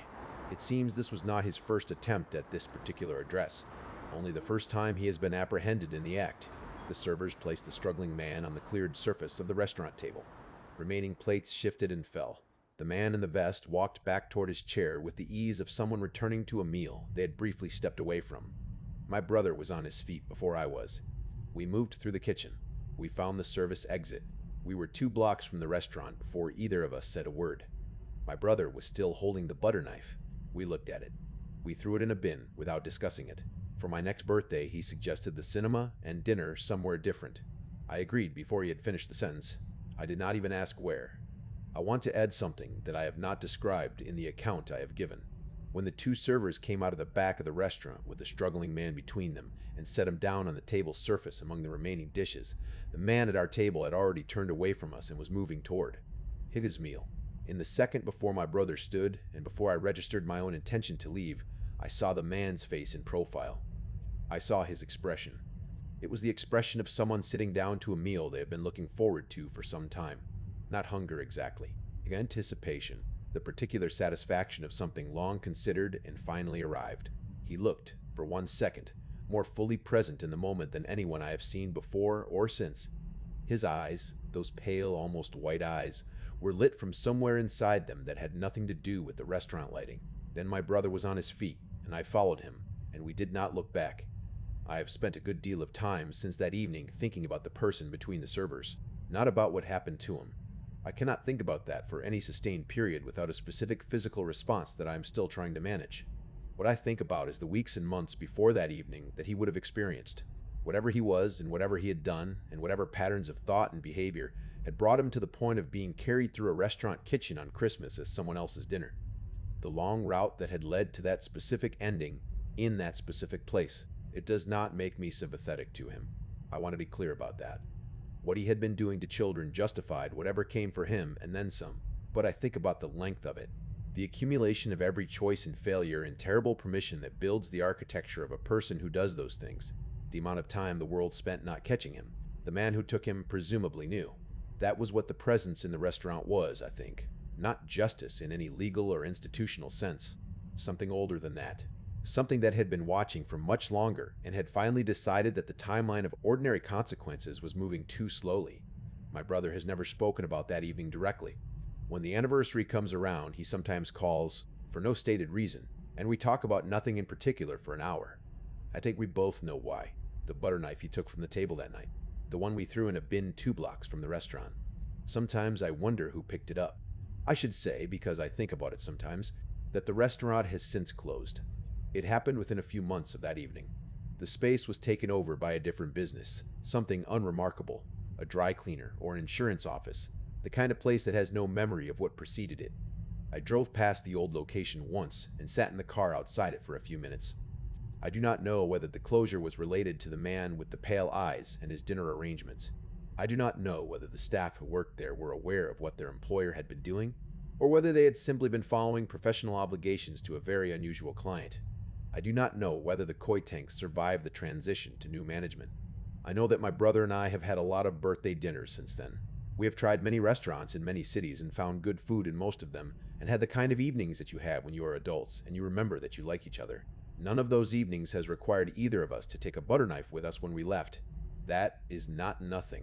That is actually quite a lot. Story 6. The movement. I cannot remember how it started exactly. I was not lost in any obvious, visible sense. I had not come apart in any way that anyone watching me from the outside would have been able to identify or name. What I had lost was my direction, my existential direction. Super lost, you could say. The kind of lost that all of us share, or at least all of those of us who are still here and still capable of naming it. You have to reach a genuine level of lostness before the movement can find you. I do not remember most of my old life now. I was not an addict. I was not someone you would find in a shelter or a park at the wrong hour. I had a house. There was a woman, I am fairly sure of it. Maybe a child. They were definitely there often. Maybe some family members too. Hell, what if I had been a grandfather? It is genuinely not as simple as it sounds to figure that out. Because when you have been in the movement for any length of time, you develop certain complications with your skin and teeth. You understand what I mean. All that time in the salt desert leaves marks. I cannot say how much my appearance has been affected in my specific case. I estimate I could be anywhere between 35 and 60 years old. But I will need to wait until my body has recovered enough to produce an image I can match to any existing record. My old identification photographs do not match my current face, and after approximately a month, the biological reassertion makes the discrepancy permanent.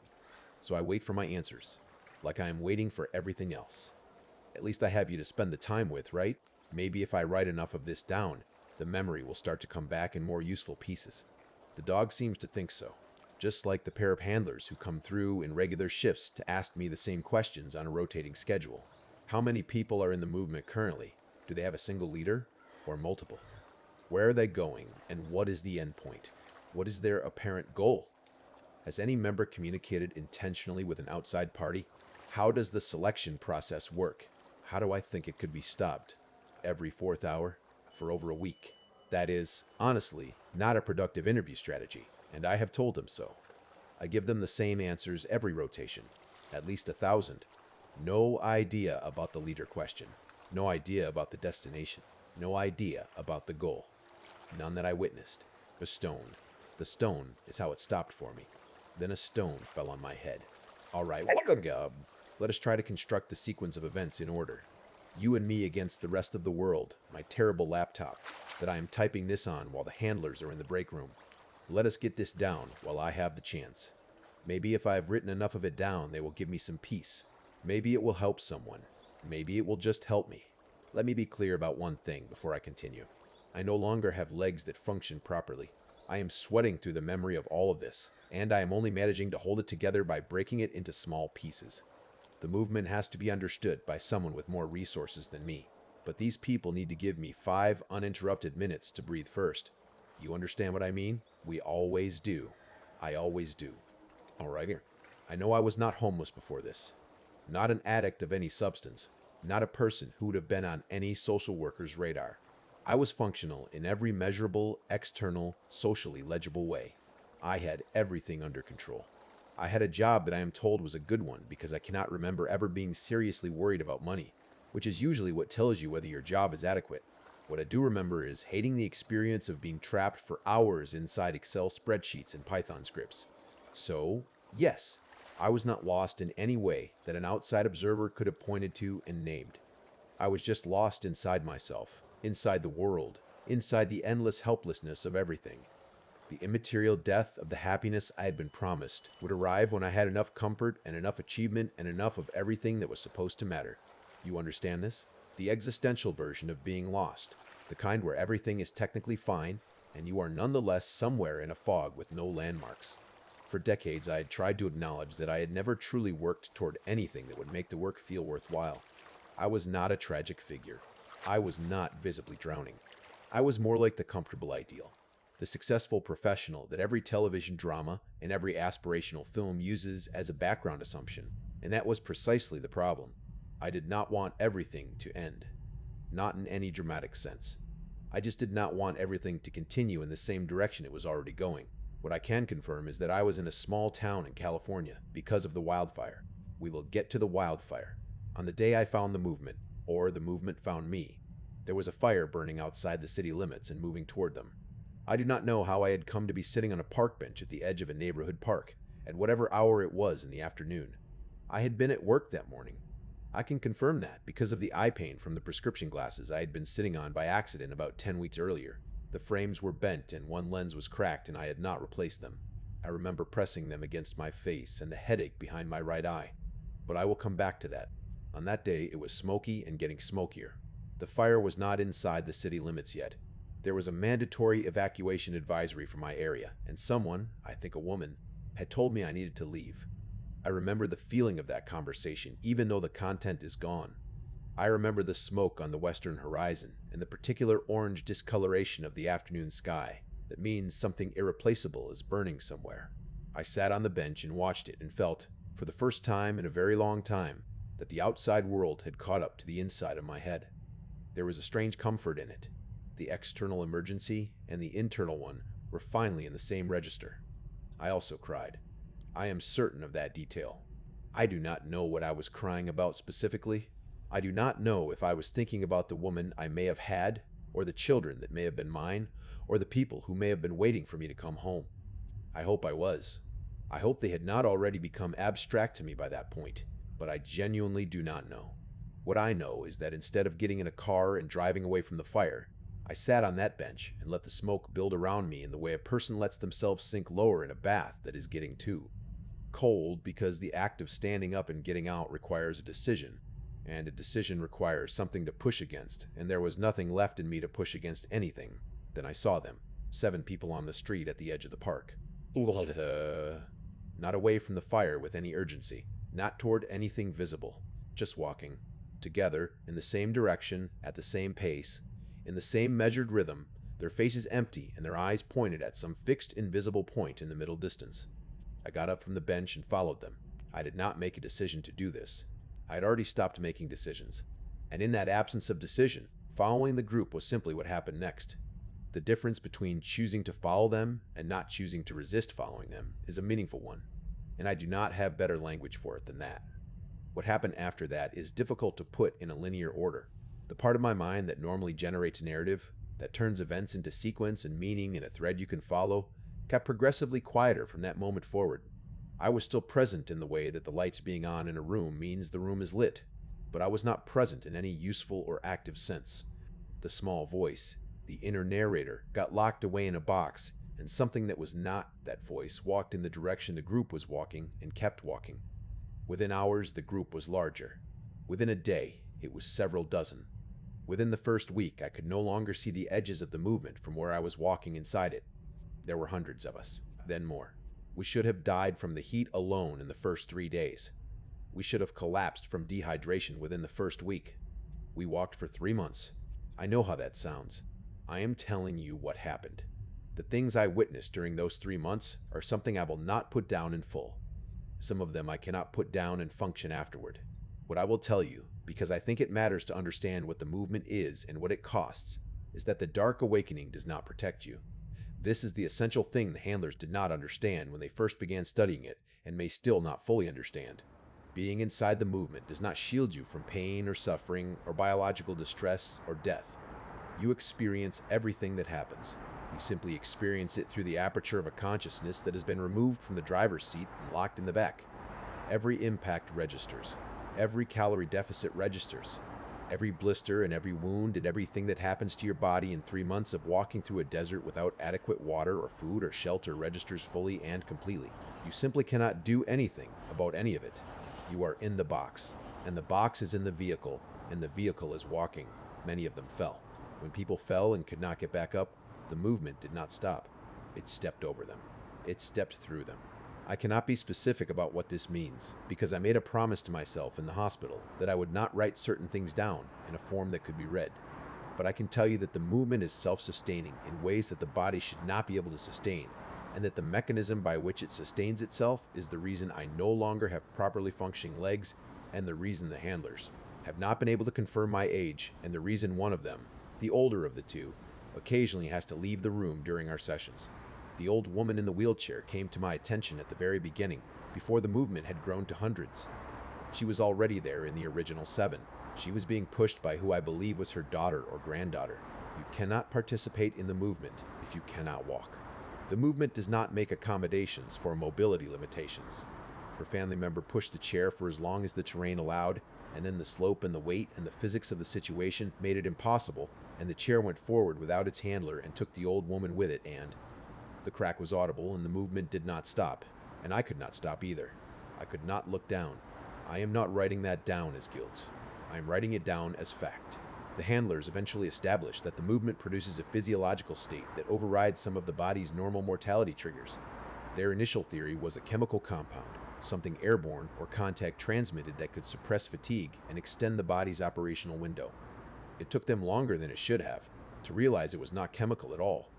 The Dark Awakening is what they eventually called it in their internal documentation, which I know because I read their files when the laptop's previous owner left it unlocked. The Dark Awakening is a state of consciousness, not a substance. It has a physiological effect because consciousness has a physiological substrate, and when that substrate is altered at this level, the downstream effects on the body are significant. But it is not a drug.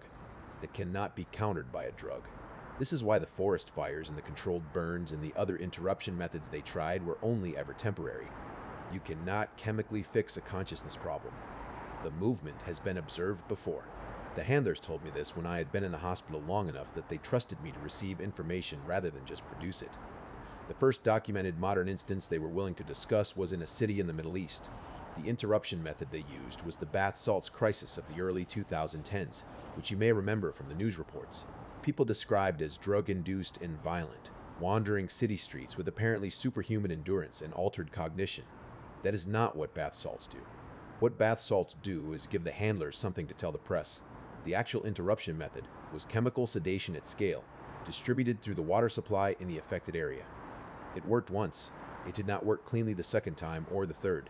The forest fires were the next attempt. Fires that move in the right direction will eventually force a walking group to redirect or scatter or stop. The handlers told me, with the kind of precision that suggests personal involvement, that not every wildfire in California over the past 15 years was caused by climate change and dry conditions alone. Some of them were set. They were set because the movement had been identified moving through those areas and needed to be driven back into the open desert. The climate was a convenient explanation and also, they added carefully, a genuine contributing factor, so the explanation was not entirely false. The problem was that the movement simply reformed after each interruption. It reconstituted itself at a new place with a new cohort. The selection process, they told me, was what they could not crack. They could not predict who would be vulnerable. They could not identify the moment of vulnerability before it was too late. The movement finds the lost, they said, which I already knew. But they could not operationalize lost. They could not put it in a search parameter. In 2016, a video of the movement was posted to YouTube and received over 100,000 views before it was taken down. Someone walking in the Mojave had filmed a group of several hundred people moving across the landscape in complete silence, at a pace that was not normal walking but was not running either. The views and the shares meant that a significant number of people had watched the footage at their computers, and at some point someone at the Pentagon made a decision. They sent soldiers with direct fire authorization into the approximate path of the movement. Not precision equipment, standard ammunition on volume. I was told the cost calculation behind this decision. I was told it was a cost calculation. I am not going to repeat it here. One round passed within centimeters of my face. I felt the displacement of air against my nose. The sound of the bullet passing was not what I expected. It was a dull, dense thud rather than a sharp crack. The panic that should have registered as a survival response registered instead as something at the back of the box, pressing against the inside with fists, while the body continued walking. I could not run. I could not scream. I could not change direction. I could not do anything except remain inside the box and feel every second of it happening. But there was always a small part of me in there. Even at the worst of it, something that wanted to come back. Something that remembered the park bench and the woman and the children I may have had, and the apartment I may have lived in, and the existence I had walked away from, or drifted away from, or been pulled away from. It wanted those things back. Not because they were sufficient, because they were mine. The worst moment I will write down is not the gunfire, and not the desert, and not the things I mentioned and then unmentioned earlier. The worst moment was when the movement passed through something that had been left behind by someone else, and what that something was and what the movement required of me when we reached it. I will not be specific.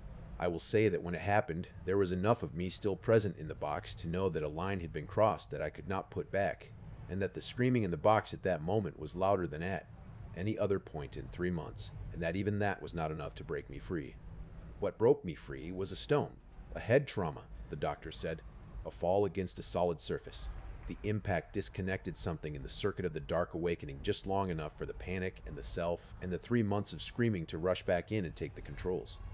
The transition was exactly like having a tooth pulled with a string tied to a slamming door. All at once. Complete. Immediate. And then every piece of pain that the body had been accumulating for 3 months arrived simultaneously. I opened my eyes on the pavement of a parking lot behind a decommissioned shopping center, somewhere I could not identify. The people around me were still walking, still moving in their measured rhythm, not looking at me on the ground. One person was standing still. Or woman. She was the only one not inside the movement. She was looking down at me. The expression on her face was the purest hatred I have ever seen directed at a single person. Whatever I was to the movement, whatever role I had played in it, and whatever the movement had needed from me, I had just failed to complete my part, and she was the one who had to look at that failure with her own eyes. I looked at the sky above her. I have described what I saw to the handlers, and I have described it in writing in this document, and I will describe it one more time. The sky had become the interior of something, a mouth or a cavity or the inside of a shape for which I do not have a word. It was circular and vast beyond scale, and every person walking below it, every member of the movement in every location I had passed through over 3 months, was being guided by it in the way a hand guides a piece on a board. The handlers look out the window when I describe this and see an ordinary sky. I believe them. I also believe what I saw. I am being discharged when they have determined I am stable. I am told the fire that started everything is long out. I am told my chances of full recovery are reasonable given the circumstances. I am told I am going to be okay. I am writing this down on a machine that was left unlocked and within reach of someone who needed it. If you find this and you are reading it, what I need you to know is this. The Dark Awakening does not force you. It does not grab you and pull you into the group. It waits for the moment when you stop choosing, when you sit on a bench in front of a fire you should be running from and decide not to decide, when you are so exhausted by your own existence that the absence of choosing feels like rest. It finds you in that gap. And once it has you in that gap, it is very difficult to return. Do not give it the gap. That is all. Keep choosing. Keep deciding. Even the small things. Even when you are tired. Even when choosing seems like it costs more than it is worth. The cost of choosing is much less than the cost of not choosing. Do not stop deciding. Let me try to put this in a proper order, because the handlers are back from their break, and I need to write quickly while the Wi-Fi is still connecting. When I say that I was lost in the existential sense, not the physical sense, I want to be precise about this because I have been asked about it many times in these sessions, and I think people keep misunderstanding me. I was not depressed in any clinical way that I could name. I was not in any immediate crisis that would have shown up on a checklist. What I had was a specific variety of 21st century meaninglessness that I suspect is extremely common among people in exactly my demographic, which is to say, professional, comfortable, functionally adequate in all measurable ways, and quietly convinced that all the measurable ways are missing something essential. I had a good job. I had a house. I had what I can only assume was a functional relationship with at least one other person based on the evidence of the photographs I have been shown. Though I cannot attach memories to those faces with any confidence, I could do my work. I could pay my bills. I could sit in a meeting and produce appropriate contributions on schedule. I simply could not, for a period I estimate at roughly 3 years before the wildfire, find any reason to care whether any of it continued. This is not depression. I want to be clear about that distinction. Depression is a weight that presses down and makes the routine impossible. What I had was more like the routine continuing while the scaffolding beneath it quietly dissolved. The building stays up, the lights stay on, but when you reach for the wall, there is nothing behind the plaster. I was sitting on a park bench with this particular variety of nothingness arranged inside me like furniture, watching a wildfire turn the western sky the color of a blood orange, when the group of 7 people came down the street. I have described this part before, but I want to be more specific about what drew me toward them. It was not that they seemed interesting. They did not seem interesting. They seemed empty in a way that matched the specific shape of the emptiness I was carrying. When you are hollow in the right way, hollow things fit inside you. That is the best description I have. The one who had been walking longest was already badly deteriorated. His feet had been bare on hot pavement for long enough that the skin had developed a hardness that is not the normal callus of regular use. His eyes had the specific quality that I would come to recognize in every new member of the movement within their first hours. A forward focus that looks like determination, but is actually the absence of any competing processing. There is no deliberate looking. There is only the direction the body is already moving in, received by the eyes and confirmed over and over as the correct direction. I did not know any of this when I walked toward them. I only knew that the small voice in my head that had been screaming at me to make something of my life for 3 years went quiet at almost exactly the moment I joined the group. This quiet was what I had been trying to find in achievement and routine and comfortable domesticity for 3 years. I found it in the first 30 seconds of the Dark Awakening. Of course, as I have written above, the quiet is not peaceful. It is not rest. It is the silence of a person locked in a box while something else drives. The months that followed I will not try to reconstruct in a linear way because the memories do not come in a linear way. they come in pieces, in non-sequential fragments, each one complete in itself and disconnected from the sequence that should surround it. I remember the heat in the early days, before we left a city environment behind. I remember the sound of feet, hundreds of feet, eventually, thousands, moving on different surfaces, the rhythmic padding of the movement's collective walk, which had no natural synchronization, but also had no desynchronization, which created a sound that was not quite a heartbeat, but occupied the same register. I remember specific faces. I remember the moment, sometime in the second month, when we passed through what must have been a significant population center because the streets were wide and the buildings were tall, and there were people watching us from the windows above, watching us the way people watch a weather event, with the particular helplessness of people who have correctly assessed that they have no tool for the situation. I remember a child's face at a third-floor window, a very young face, watching the movement pass below. I remember wishing very specifically that I was not part of what that child was seeing. I remember the helicopters. This is where the memories get more concrete and also more difficult. The helicopters came in waves over the weeks in the desert, sometimes with military markings and sometimes with markings I did not recognize. They did not only watch. After a certain period of watching, they began to respond, and the responses were calibrated over several attempts between the objective of disruption and the objective of containment. The fire had been the first method. The fire follows the movement and redirects it back toward the open space. This works as long as the fire does not jump ahead of itself and as long as the movement does not begin to split. When the movement splits, separate fires are needed for each branch, and at a certain population threshold, the resource requirement becomes unmanageable. The second method is airborne dispersal of compounds intended to interrupt the Dark Awakening's physiological substrate. This produced inconsistent results in every case the handlers have described to me, because the mechanism of the Dark Awakening is not chemical in origin, and chemical interventions address the symptoms rather than the source. The third method, the one that I was present for and that I have reported to the handlers in detail, is direct kinetic intervention. The handlers confirmed to me without apparent discomfort that this method was authorized at a cost per unit analysis that I will not reproduce here except to say that the cost per unit figure they described was the cost of a bullet, and the unit was a person. None of this was intended to harm me. I know that because I am here writing this down. The intent was to reduce the movement's population below the threshold at which it can sustain itself, which is apparently somewhere around 400 people. Above 400, it is self-perpetuating. Below 400, it dissolves. The members drift apart, and some of them return to consciousness spontaneously, and some of them do not. The stone that freed me was not part of any intervention.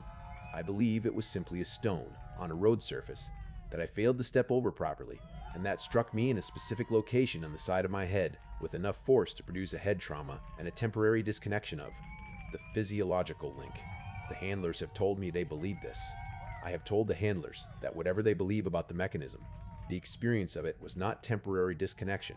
The experience of it was the sensation of something very large and very cold being removed from the center of my chest, while everything I had been unable to feel for 3 months arrived simultaneously in the 2 or 3 seconds before I hit the England. There was something in the sky. I have said this before, and I will say it again because it is the part the handlers resist and the part that I believe is most important for whoever finds this document to understand. It was not a visual hallucination.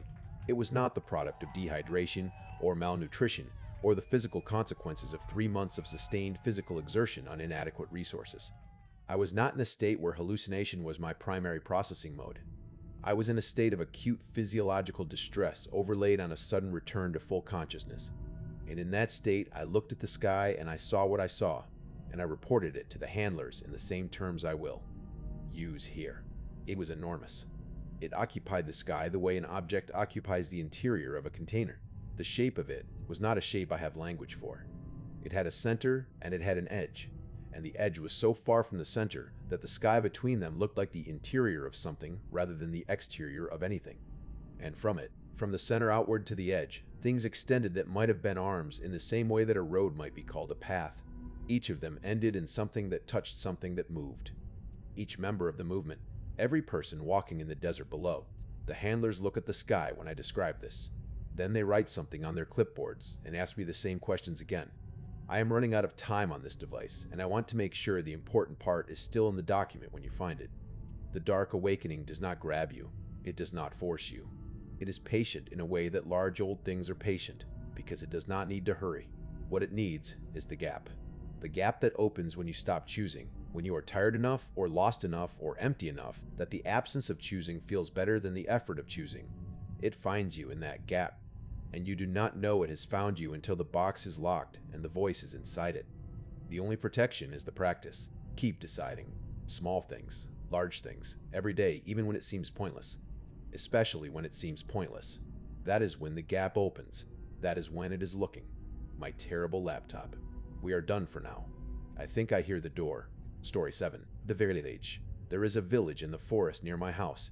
It has disappeared from all maps. It does not appear in any regional survey or travel directory or local government record that I have been able to find. But it exists. I know this with complete certainty because it used to be my home. My family lived there. My friends lived there. I grew up there and left under circumstances I have spent a long time trying to understand and longer still trying to accept. On the cold days, when the house is quiet and the trees at the edge of my yard stand without any wind to move them, I think about that place. I think about the people in it. When we were children, we told each other stories about the forest. Every child in a village at the edge of the trees grows up with the same library of monsters and warnings. Ours had a story about the Dogman. My older sister was the keeper of this particular tale. She said the Dogman had once been human, or at least had once passed for human. But that something in the forest had changed him over a long time until his face had become the face of a dog. She said he moved on all fours through the deepest parts of the forest and that he fed on the eyes of anything he could find. My best friend Lee was the voice of reason about these things. She told me with great confidence that the Dogman was just a story. She told me the demons that lived in the forest had no hold over any of us in the village. They could not touch us, she said. They could not come for us. Lee was right about all of it. The demons in the forest could not touch us directly. What they could do instead was something I would not have believed possible if I had not watched it happen. The horror began in the first autumn I remember clearly. It began with the butcher. We heard about it from the neighbors first, the way bad news always travels in a small place. The butcher had come out of his house covered in blood and screaming things that nobody could put in a sensible order. He was restrained and locked in the village jail, while the mayor sent a message to the circuit judge about what should happen next. The jail was not far from our house. From my bedroom window at night, I could hear him, and what I could hear was laughter. Not a person's laughter. The laughter of something that had arrived at an understanding of the world that should not be available to a human mind, and found it funnier than any of us would. Night after night, that sound came across the spaces between the houses, filling the dark with itself. My sister would pull her blanket over her head and stay completely still until it stopped. Over the weeks and months that followed, others in the village began to change. Slowly, one at a time, with gaps between each instance that gave us enough space to keep hoping it was not a pattern, until there were enough of them that the hope became impossible to maintain. The butcher in his jail laughed every night, and soon he had company, and the nights became very long. I dreamed of a girl in a white dress who collected flowers from the ground of an open field. I could not see her face, no matter how I tried to position myself in the dream. She spoke to me without turning around. "Everyone in this village is dying," she said. I had heard stories about dream spirits, presences that visited during sleep to bring warnings. I was young enough to have an undefended relationship with the possibility. I stood in her field and listened. "Leave this village," she said. "Leave it and never come back." She set the flowers down. She turned toward me. She had no eyes. "He is in the house." I woke in the dark. The gas lantern was on the floor where I had set it before sleeping. In its light, I could see the shadow of my mother standing over the bed. She had something in her hand. Her other hand was reaching toward me. "Mom," I said, "what do you have? Please come here." The lantern light touched the thing in her hand, and I understood immediately and completely why the girl without eyes had said what she said. Me fought. I ran. I went through the house and out the door. I found my father in the front room on the floor, and I did not stop. I went out into the village and through it as quietly and quickly as I could manage, staying inside the bushes that ran along the edges of the properties, listening to the sounds of the night. I was not the only person moving. I could see others converging on the village entrance from different directions, all of them walking with that particular rhythmic certainty of people who are no longer fully deciding their own movements. They gathered at the gate and stood in a group around the opening. And from beyond the gate, from the darkness outside the entrance, a voice came. I will not describe what it said. I covered my ears against it, and it helped only a little. What it asked for, and what happened in response to that asking. I will not put into more specific language than this. I ran through the forest until the trees thinned and the dawn found me, and I came out on the other side into the neighboring village with my throat too dry to say anything except one word, which I said repeatedly until the fishermen who found me at the edge of their fields understood that they needed to bring me to someone with authority. The village elder was a war veteran. He had seen things in his service years that had taken him somewhere far from the comfortable assumptions most people live inside. When I finished telling him what I had seen, he did not express disbelief. He said I should wait outside. An hour later, he addressed the entire gathered village. The demons, he said, cannot inhabit living flesh. They require puppets. If the puppets are removed, the infestation ends. He gave his orders clearly and without wavering. That night, the fires were laid around the edges of my home village, and the roads were barricaded. The fires caught and spread. The village burned through the night. And from inside it, nothing screamed. No one came out. There was only the sound of the burning, and somewhere deep inside it, moving gradually from presence to absence, something that might have been laughter finishing its last performance. The elder conducted a formal ceremony at dawn. He declared the village clean. The official record of what happened listed my family and my neighbors as having died in a fire near a farm. That record was not entirely wrong. That was nearly 50 years ago. My life continued in other places. I grew old. The village was not spoken of, by me or by anyone else who had been there that night. Last year I drove back. I am not certain I can fully explain why. The honest answer is that I am old and I wanted to see my home once more before I ran out of opportunities to do so. I knew perfectly well what 50 years of weather and growth would have done to a village that had burned. I was entirely prepared for foundations and forest and the kind of absence that used to be something else. I found the village exactly as I had left it, steaming intact, lit by afternoon light through the same trees and the same arrangements I had known as a child. The houses were there. The street was there. People moved between the buildings. They had no eyes. I recognized every face. I stayed low and moved backward through the hedgerow without standing up, the same way I had moved as a child, and I crawled back to my car and got in and drove away without any drama. I drove for as long as I could manage, and then exhaustion came down on me all at once, and I pulled off the road and fell asleep before I had left the forest district. The girl in the white dress was standing in her field. I warned you, she said. I told you not to come back. 3 figures stood in the road ahead of my headlights when I opened my eyes. A father, a mother, a sister, dressed as they had been dressed the last time I saw them when they were alive. Their faces were burned. They had no eyes. They stood completely still and watched my car with their empty sockets in a way that suggested patience without limit. I drove forward. They follow me now. I see them in the yard at the edges of the light, in the tree line, in the brief and wrong reflection that a mirror will produce sometimes at certain angles, in the dark, in the window at the end of the upstairs hallway when I walk past it late at night. Something knocks on my front door after midnight. It is not a continuous sound. It comes in intervals, patient and unhurried. The knock of something that is not in a rush because it knows, with the certainty of something that has waited 50 years already, that eventually the door will be opened. I do not open it. I should never have gone back. The girl without eyes told me so years ago and repeated it in the dream, and I had gone back anyway. There is no version of this where I am not responsible for what followed. They followed me home. They will stay as long as I am here to stay with. I need to add one more thing to the account I have given of the village and what I found when I went back. When I was driving away from the village for the second time, with the figures standing in my headlights, I went through them. I have said this. What I have not said is what going through them felt like. It felt like driving through cold water. Not the resistance of water, but the temperature of it. A sudden deep cold through the entire interior of the car. Through my hands on the wheel and my feet on the pedals, and every surface of every piece of me that was in contact with anything in the vehicle. And a sound, very briefly, very close, which I will not try to describe except to say that it was the specific sound that dreams make when they break on waking. That sound of something very large dissolving into silence. Then the road ahead was empty and the temperature in the car was normal, and the pine trees were going past in the headlights, the way pine trees go past in headlights on a country road at night. Completely ordinary. I have been back to see a doctor in the city since then. I described the symptoms, the sleeplessness, and the figures at the window, and the knocking, in the clinical terms of a person reporting observable phenomena. He was careful and attentive. He said, "Do you feel you are in danger?" I thought about the knocking at my front door. Its patience. Its lack of urgency. The way it returns at the same hours, with the same rhythm as though keeping an appointment. I said, "Not yet." He prescribed something for the sleep. It helps with the sleep. It does not help with the knocking. I have learned to treat them as separate problems. I think about Lee sometimes, my best friend from the village, who told me with complete confidence that the demons of the forest had no power over us.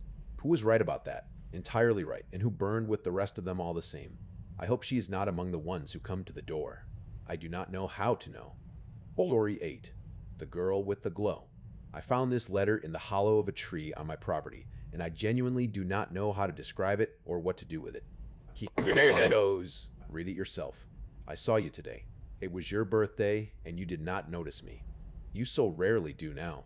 Your skin looked so healthy, and your eyes looked so clear. They are the most beautiful things I have ever seen. You have grown so much since you were small. I remember how you looked when you were younger, and I remember when I became important to you for the first time. That was 4 years ago now. That is where the letter begins. Where it ends, I will get to. I was sitting at my desk in the back row of the class with my head hanging forward, half listening to the teacher call the register. The names came one after another in the usual order. I knew them all. Then the teacher called a name I had never heard before, a name that did not belong to anyone in our class, and from somewhere behind me an unfamiliar voice answered clearly. A new student. The teacher did not pause or look up. She continued with the next name. The class continued as it always continued. Nobody else looked toward the back of the room. I turned around. In the seat that had been empty since September, there was a girl sitting. She was pale and thin in the way of someone who does not spend much time in sunlight. Her eyes had a slightly reddish tinge at their edges. And surrounding her, not brightly, not dramatically, was a light, not the kind that makes you look away. More like the shimmer that rises from heated pavement on a summer afternoon, a visible disturbance in the air that moved as she moved and appeared to drift through her rather than simply around her, as though it were originating from somewhere inside, and finding its way out through her skin. It moved like something slow and purposeful rather than something ambient. Nobody else noticed. Nobody glanced at her. Nobody adjusted their chair or raised an eyebrow. The teacher read through the end of the register, and the class began its work, and the girl in the back row sat quietly and watched the room with an expression I would come to recognize, over the months that followed, as the expression of someone who had made their peace with a particular kind of loneliness. Not defeated, just resolved. At break, when the other students ran out for their usual things and left us alone in the room, she stood up. She picked up the chair from the table next to her, the one that had no occupant and had never had one in my memory of that term, and she placed it across from her own. Then she looked at me. "You are moving rather slowly today," she said. "Come on. I know you have questions. Ask what you want to ask." I do not know why I did not run or shout or do any of the things a sensible child in that position might have done. Maybe the lighting around her was not threatening enough. Maybe the room was bright enough, and the circumstances normal enough that my brain refused to classify what I was looking at as something that warranted a panic response. Maybe I was simply lonely enough that the 50-50 chance of being eaten or befriended felt worth taking. I walked to the chair she had placed for me and sat down. She told me she had a name. She had parents. She had a house and a history and a life that had made sense for the first 10 years of her existence. Then she woke up one morning and found herself like this. No, not gradually. Not because of anything she had done or that anyone had done to her, or at least not anything she had been able to identify.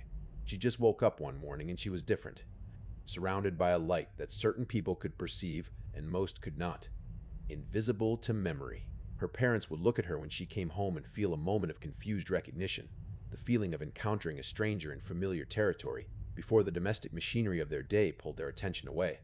Friends she had known for years forgot her the moment she left their sight, sometimes the moment she left the room, and on returning would experience the same confused recognition and move past it. Not malicious, not deliberate, simply the effect of whatever had happened to her operating on the way human memory and recognition functioned. She had been effectively alone for 3 years. She also told me something that was harder to receive than any of the rest. She told me we had met before, many times. She told me that every time we met, this was how it started. She would explain her situation to me from the beginning, because each time I had forgot 10 everything by the following morning. I would remember her for the rest of that day, and then wake the next morning and she would be gone from my mind as cleanly as if she had never been placed there. It happened every time.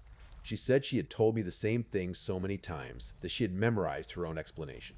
I must have said something skeptical because she smiled in a way that was patient and very slightly sad.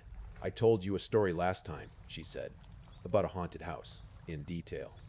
And then she told it back to me, with details I had never told to anyone. things I had thought of privately, structural choices I had made in my own head and never written down or said aloud. When I was unable to explain how she could have known any of it, I went quiet. She watched me work through the implications without hurrying me. Then she asked, carefully, whether my mother had recovered from her illness. I had not mentioned my mother. I had not mentioned any illness. I had said nothing about my family at all. I shook my head. You said the same thing last time, she told me. And the time before. She said I should go when the bell rang. The next class was in a different room. She said it with a firmness that was not unkindness. The firmness of someone who has accepted a specific shape of pain and learned to move within it without excess. I was a child at the time, not especially mature or wise, and what I did next was, by any reasonable assessment, not a mature or wise response to the situation. I took my pen from my pocket and I carved her name into my arm, letter by letter, next to mine, just so she would know I had meant to remember her. Just so I would have something that could not be forgotten overnight because it would be physically present on my skin in the morning. It hurt. I want to be clear about how much it hurt. I had not experienced anything close to that level of physical discomfort before that afternoon. And even as a child sitting in that classroom with tears at the corners of my eyes from the pain, I understood, in the partial way that children understand things that are adult-sized, that what had happened to this girl was painful far beyond what I could appropriately imagine. I saw what the carving did to her expression, the way something long exhausted and resigned in her face shifted when she understood what I was doing and why, the way the eyes of someone who has stopped expecting to be remembered look when they encounter, for the first time, someone trying very hard not to forget them. When I woke the next morning, her name was red and swollen on my forearm, and I remembered everything. I had not forgotten her. That was the first day our conversations felt continuous rather than repetitive, and she noticed immediately. She said nobody had ever done anything like that for her before. She also said I was probably mentally ill. I did not disagree. I noted that the carving had cost me a fair amount of blood and physical discomfort. She noted that she had observed this. One evening I sat on my bed and looked at my arm and thought carefully about whether covering the marks might give her back some privacy, whether making her name invisible would release her from some portion of the obligation she seemed to feel toward me. That was the night a stone hit my bedroom window from outside. When I looked, you were there in the garden below, having thrown it to wake me, asking from the grass whether I wanted to come out. It took considerable time to get used to how badly the social instincts corrode without practice, but we had time. In the 2 years that followed, we spent most of our free time together, in libraries and parks and the empty classrooms after school ended. You told me everything about your life before, and everything about what it was like to live the way you are living now. You still used your parents' house, you told me. They never registered the food that disappeared from the fridge or the key that had gone missing from the hook. They never felt that anything was out of place or that the house contained someone who should not have been there.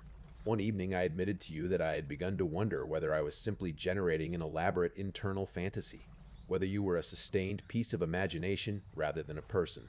You gave me a look that contained both amusement and a specific kind of wound. What could you do to me that I could not do to myself, I had thought. How would you prove anything?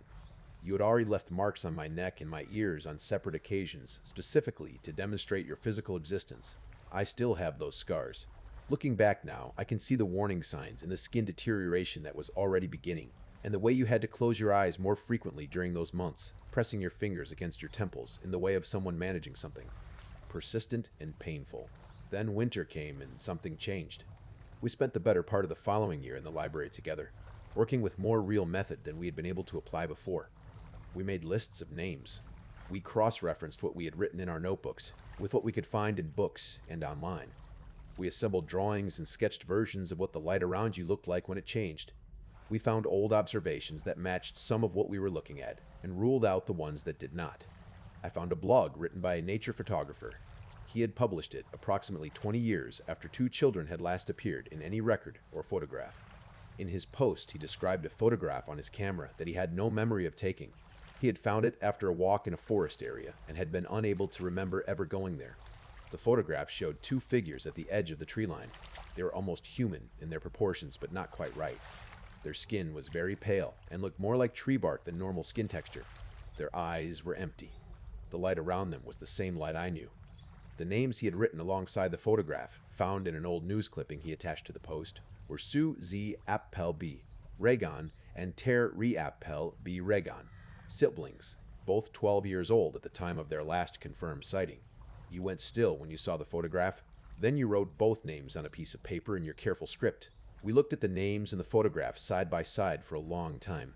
We moved faster after that. Every text that had seemed marginal or unlikely before now felt essential. Most of them continued to offer nothing, and then I found the diary. It had belonged to a man whose name was Joe E., a man who had walked into a police station one afternoon and attempted to confess to several terrible crimes. The police found no evidence that his stated victims had ever existed. They diagnosed him with a delusional disorder focused on seeking attention and notoriety, and they committed him. He spent years in institutional care and produced, during those years, a diary of considerable length. The diary held things that someone in his position should not have known. Very specific things. Things about the creatures he called, in his own private vocabulary, the glowworms, the presences that attach to certain people and create the condition I was looking at when I looked at you. I will not describe what Joey recorded doing with these things. I will not put those details into language that anyone else would have to receive. Some content should remain unavailable. What is sufficient to know is that Joey had developed a ritual beginning in childhood, a method by which he would find a child, and the glowworms would come, and after their arrival, the child would become invisible to memory in a specific and useful way. Not permanently, not completely, but enough. He continued this for years. He changed his methods as he was caught and released, and caught again. He found ways to adapt the glowworms so that they could exist in a semi-dormant state and could be triggered when he came close enough to an appropriate target. Over the years, the children became what we had seen in that forest photograph. He described, on the last page of the diary, a method, a way to remove the attachment, to transfer the glowworms from one person to another through physical contact, under specific conditions. I saw your face change as I read it. You asked me if I had found something. I closed the diary. I said no. I had not found anything yet. A few minutes later, you took the last book on the stack and read it yourself. When you reached the final page, you said quietly that it was all right, that I should go home and get some sleep, and we would talk about it in the morning. I stood up and walked toward the library entrance. Then I stopped in front of the door without going through it. I heard you. I walked back to our table. You were sitting with your head bent and you were crying very quietly. You said you wished you had never found me. You said how happy you had been when you had nothing left to lose because there had been no one to lose it with. You said I had ruined your life. You said it was the worst love confession you had ever heard yourself make, which meant you were also slightly laughing through the crying, which was so completely you that it made everything worse. I remember what we did in that moment. I remember how it should have been only that and nothing else. I am sorry for what I chose to do when I held you close enough. It was the reasoning of a child who loved you and did not have adult tools for expressing it. I felt the weight of the glowworms as they moved, as they came to me and left you, and I held very still and let it happen. I remember the look in your eyes when you understood what was occurring, the confusion, and then something much more complicated than confusion. You have earned the right to be loved, I thought. You have earned the right to be seen and remembered and wanted. I have never really lived the way you deserve to live. In the years since then, you have become so much better. You have so many friends, so many people at your birthday parties. You look like someone who has always been exactly where you are now. I did not have that kind of luck in return. My skin deteriorated quickly. My eyes have hurt constantly since the first week. I cannot be around children for any extended period. I found Joey's grave and the site where the bodies were eventually located, all those children across all those years, and there are now markers there with names. Without me, my mother was able to afford the medical care she needed. I saw her yesterday playing in the yard with my little brother. I saw you from across the street yesterday. You were with your friends, and you were laughing. For just a moment, your eyes crossed mine by accident, and then they filled. I think I need to go. I think forever, maybe. You will not be happy while I am near you.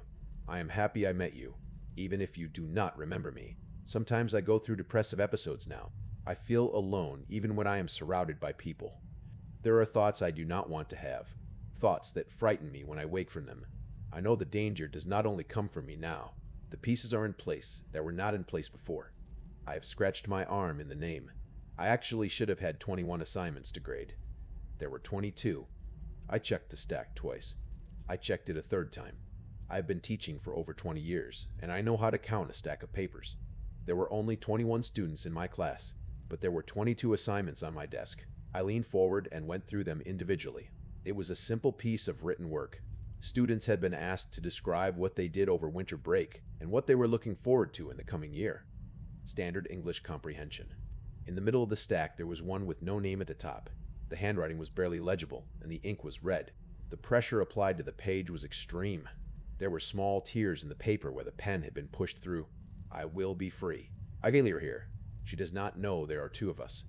The text continued in half-finished sentences and broken logic, descriptions of people as interchangeable objects, something about a voice that lived in the mirror, a reference to a friend who had given a flower and was now the reason the writer was present.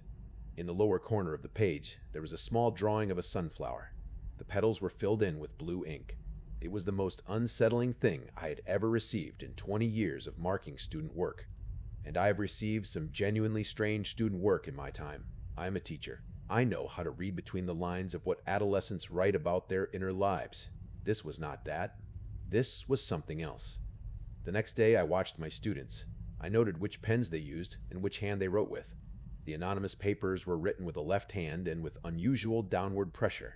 None of the girls in my class wrote with their left hand. None of them used red pens. I spoke to the school counselor, who listened carefully and then expressed more visible concern about my mental state than about the situation I was describing. He did not say this unkindly.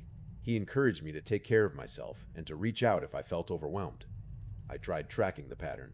I counted every paper that came across my desk, every extra assignment that appeared in the stack. I marked each one with a small invisible code. Nothing held. The next day there would be 22 again, and the extra one would be unmarked, and I could not account for when it had joined the others. I will show it to you. I am going to break one of the lights in your house. That evening, my kitchen light stopped working. I had it checked. There was no fault in the wiring. The bulb was fine. It simply stopped working. One afternoon, while I was in the kitchen preparing something, I looked out of the window and saw a shape standing a few meters away in the garden. Small, very dark hair. Something wrong with the proportions of the face that I could not identify immediately. We looked at each other through the glass. A moment later, all the lights in the house went out simultaneously. Not a fuse. Every light in every room at the same moment, with a sound like something snapping, and the bulbs shattered and the kitchen went dark, and I screamed before I could stop myself. When I could see again, there was nothing outside the window. No shape, no small figure, nothing in the garden at all. The police found nothing. No sign of tampering, no external interference with the wiring. One officer, the more senior of the two who came, suggested I take some time off work. Over the days that followed, I began to see her in other places. On the street when I was walking to work in the morning. In the reflection of the cafeteria window when I passed it at lunch. At the edge of the school car park one evening. In a bathroom mirror I had not been looking into directly, visible only in the peripheral reflection. A small figure with dark hair and a face that was wrong in a way I could not stare at long enough to identify. Then one morning I stepped out of the shower and there was a message on the bathroom mirror, written backward, the way you would write it if you wanted it to be readable from inside the mirror rather than from the outside. I am here. I ran out of the bathroom. I did not stop at my bedroom. I reached the kitchen, and every single drawer, every cabinet, every door with a hinge that could move was already open and moving, all of them at once, rattling and swinging in a way that had nothing to do with air currents or faulty hinges. The whole kitchen, chaotic and wrong and obviously intentional. I stood in the middle of it, and I tried to breathe and I tried to think, and eventually I stopped shaking, and I said something out loud to the room. "Show yourself," I said. "Come out. Open the door. Let me see you." And it answered. The front door opened slowly on its hinges, and in the frame was the shape I had been seeing, finally fully visible, small and made mostly of angles, and the kind of paleness that is not a color, but an absence of color. There was a child's face in there somewhere, or the memory of one, and it looked out at me with something that was too old and too patient for a child's face. It pointed at the blue sunflower on my windowsill. I looked at the sunflower and I understood, in the way you sometimes understand things in the space between sleeping and waking, the complete logic of a situation all at once without needing the steps. The sunflower was the beginning. The first note had come with a flower. The first note had been written in my own handwriting. I had written all the notes without remembering it. I had given the flower away, and forgot completely that I had done so. She had come here from somewhere inside me, a shadow that had been present at the margins of my awareness for much longer than I had understood. She was not external. She was not someone else's problem moved into my life from the outside. She was something I had been carrying. "Do you want me to disappear?" she asked. Her voice was a child's voice. very old inside the youth of it. I can disappear, if you tell me to.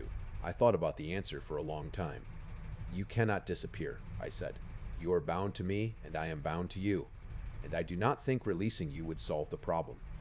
I think it would move it somewhere I could no longer watch it. I could kill you, she said. But you have not, I said, and you need me to release you. And I am not certain that releasing you is the right thing to do. There was a long silence in the kitchen with all its open drawers. I cannot work at the school anymore. The children become frightened when she is close enough to them in the hallways, and I cannot always manage the distance. Birds fall in circles around my building. Small animals appear in arrangements I do not create. I have been injured in ways I cannot fully account for, but I am here. If you are reading this, and 7 days have passed since I posted it without any update from me, then something has happened and I am no longer in a position to update it. She is still here. If I am gone, I hope with everything I have that I took her with me when I went. Because I do not know what she would do, what she would become, or who she would attach herself to next if she came fully free. Do not look for me. She is still here. The library period was the most important part of the whole story, and I think I have not given it enough space. We spent most of a year in the city library together, not in the children's section or the reference section, but in the periodicals archive and the local history collection, the parts of the library that other patrons almost never reached.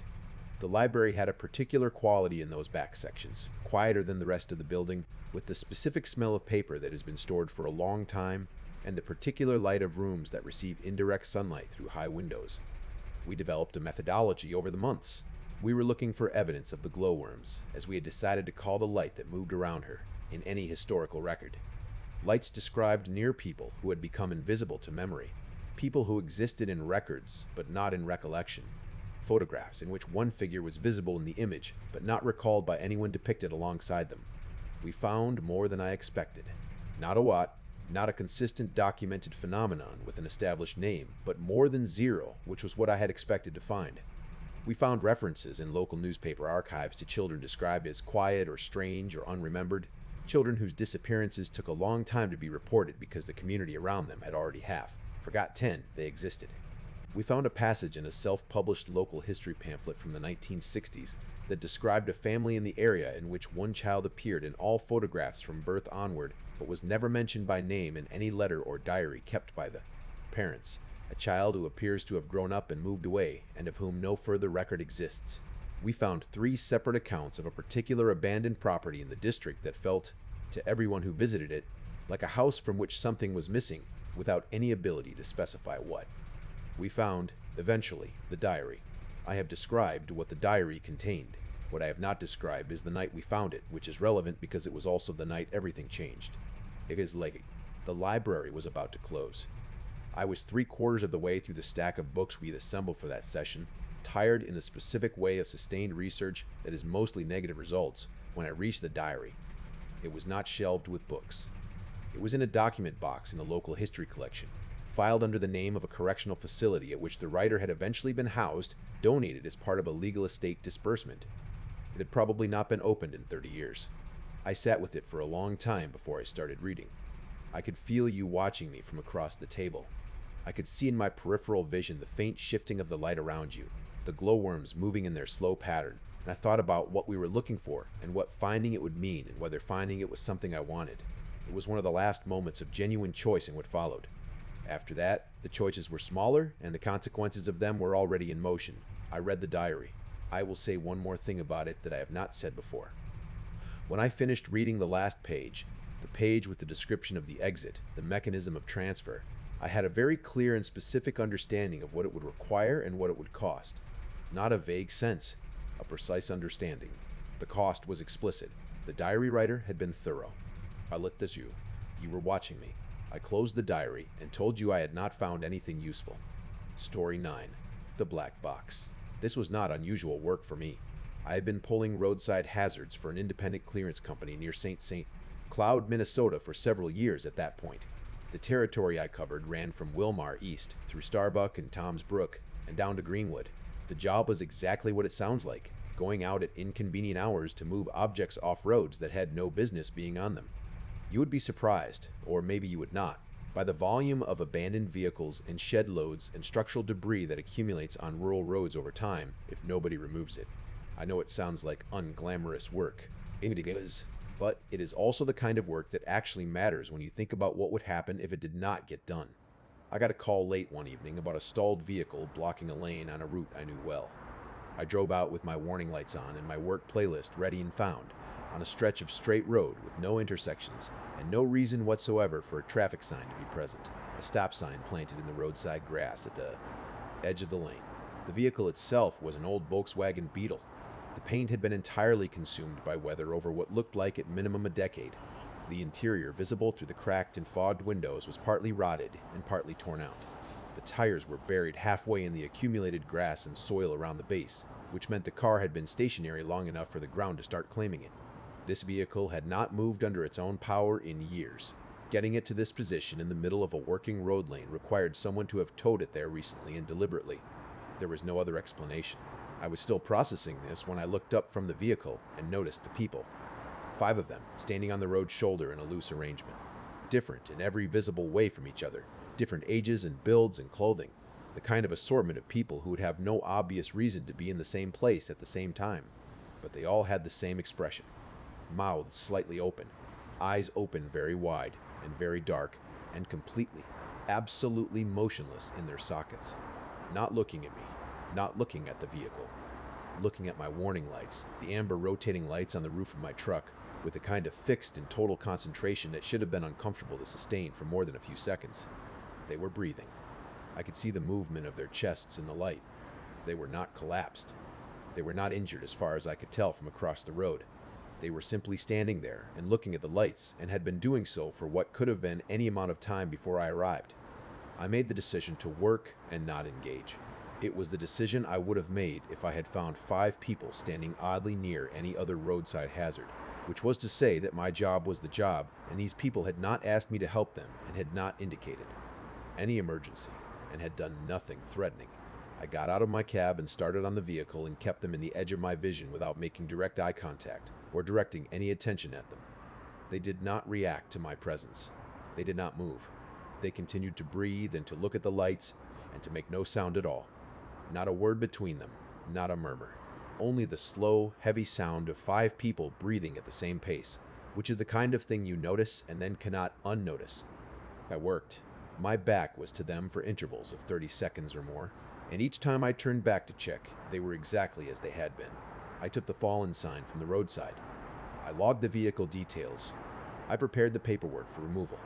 I was aware of every sharp sound, every shift of metal, every rattle of my equipment chain, in a way that had nothing to do with normal professional alertness, and everything to do with standing 40 meters from 5 people who were behaving in a way that had no ordinary explanation. When I had finished and was moving back toward my cab, I gave the group one final look, the kind of comprehensive check you make before leaving a site. And as I looked, one of them turned to face me. A woman, mid-40s, I would estimate, with a face that communicated a long and complicated history in the way some faces do.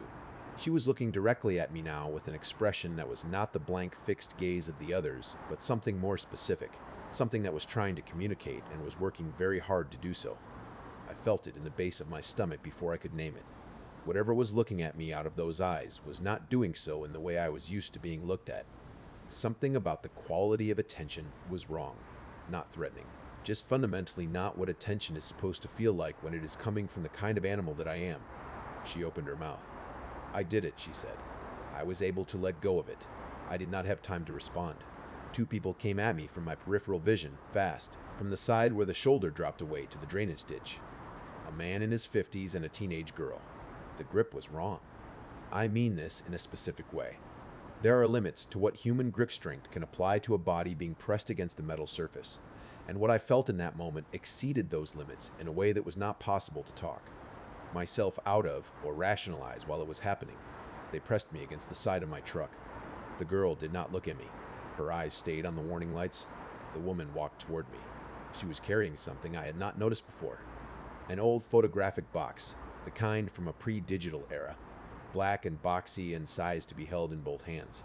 On one side, a rotating cube mechanism was mounted, the type operated by the thumb. It was functional. She switched it on. Light came out of the lens, warm and bright, like the first concentrated light in a dark room. Then she started turning the cube. Each rotation of the mechanism blocked the light for a fraction of a second. At low speed, it pulsed. She increased the rotation speed. The pulse rate increased. The intervals between light and dark shortened until what had been a pulse became a strobe, a rapid and rhythmic interruption of a warm, bright source. I tried to look at the road. I looked back at the box. I tried to look at the woman's face instead of the light. I looked at the light. I told myself to close my eyes. I did not close my eyes. I was aware somewhere in a distant part of my processing that I should be afraid and that fear should be doing something useful right now. And it was not doing anything useful because the part of my brain that managed useful fear responses was otherwise engaged, fully and completely engaged, in receiving the signal of the click and the light, click and the light, click and the light. I should run, the road, these people, my truck. I am in danger. I cannot think of anything else. I am standing completely still. I cannot look at anything except the box. Every click reversed something in my cognition, briefly, completely, and then the next click reversed the reversal. And the next click reversed that. And the rate of reversal exceeded my ability to maintain any continuous sense of anything except the rhythm and the warmth. I came back to awareness sitting on the road shoulder with my back against the drainage ditch embankment. A car had stopped. A driver was crouching next to me asking whether I was all right, whether I was hurt, whether I needed an ambulance. The time on my phone showed that approximately an hour had passed since I had finished the paperwork at the vehicle. I was alone on the road. The 5 people were gone. My truck was where I had parked it. Nothing appeared to have been taken nor disturbed in any visible way. I called my supervisor and told him what had happened as factually as I could manage, which in retrospect was not very factual at all. I made a police report. The officer who took it was professional and patient with the parts that made no practical sense, which were most of the parts. Nothing had been stolen. No one had technically been assaulted in any way that produced injuries. There was no legal category that applied. He took the description of the 5 people and the vehicle and thanked me for my time. What happened in the days after the road was the part that I could not report to anyone, because I did not have language for it that would survive contact with a professional context. I could not concentrate. I burned food because I forgot it was cooking. I drove 2 blocks from my apartment and sat in the parking lot because I could not remember where I had been going or why. I put things down and lost them immediately. The work of maintaining basic daily function, the small and constant decisions that together constitute a life moving forward, felt like wading through something thick and resistant. And I stood at the light switch in my bathroom and turned it on and off, on and off, on and off, because the click of the switch produced something in my chest that was the same class of sensation as warmth and safety, and the relief of coming home after a long absence, not identical to what the box had produced, but recognizably from the same family. The mechanism was inside me now, and it responded to anything that was even adjacent to what it had been trained on. I looked at myself in the mirror while I was doing it. My eyes were black, not dark brown. Black from edge to edge, in exactly the same way the eyes of the people on the road had been black. I closed the bathroom door. I opened it again. I sat on the bathroom floor and tried to think carefully about what was happening to me and what I needed to do about it. What I understood over the following days was this. The box had created an associative hunger, a connection between the specific sensation of click-interrupted light and whatever process in the human brain is responsible for feelings of reward, safety, and homecoming. The people on the road had been standing in front of my warning lights because my warning lights were the closest available source. They had been feeding the hunger with what they had, because the hunger, once installed, does not care particularly what form its source takes as long as it is close enough to the original.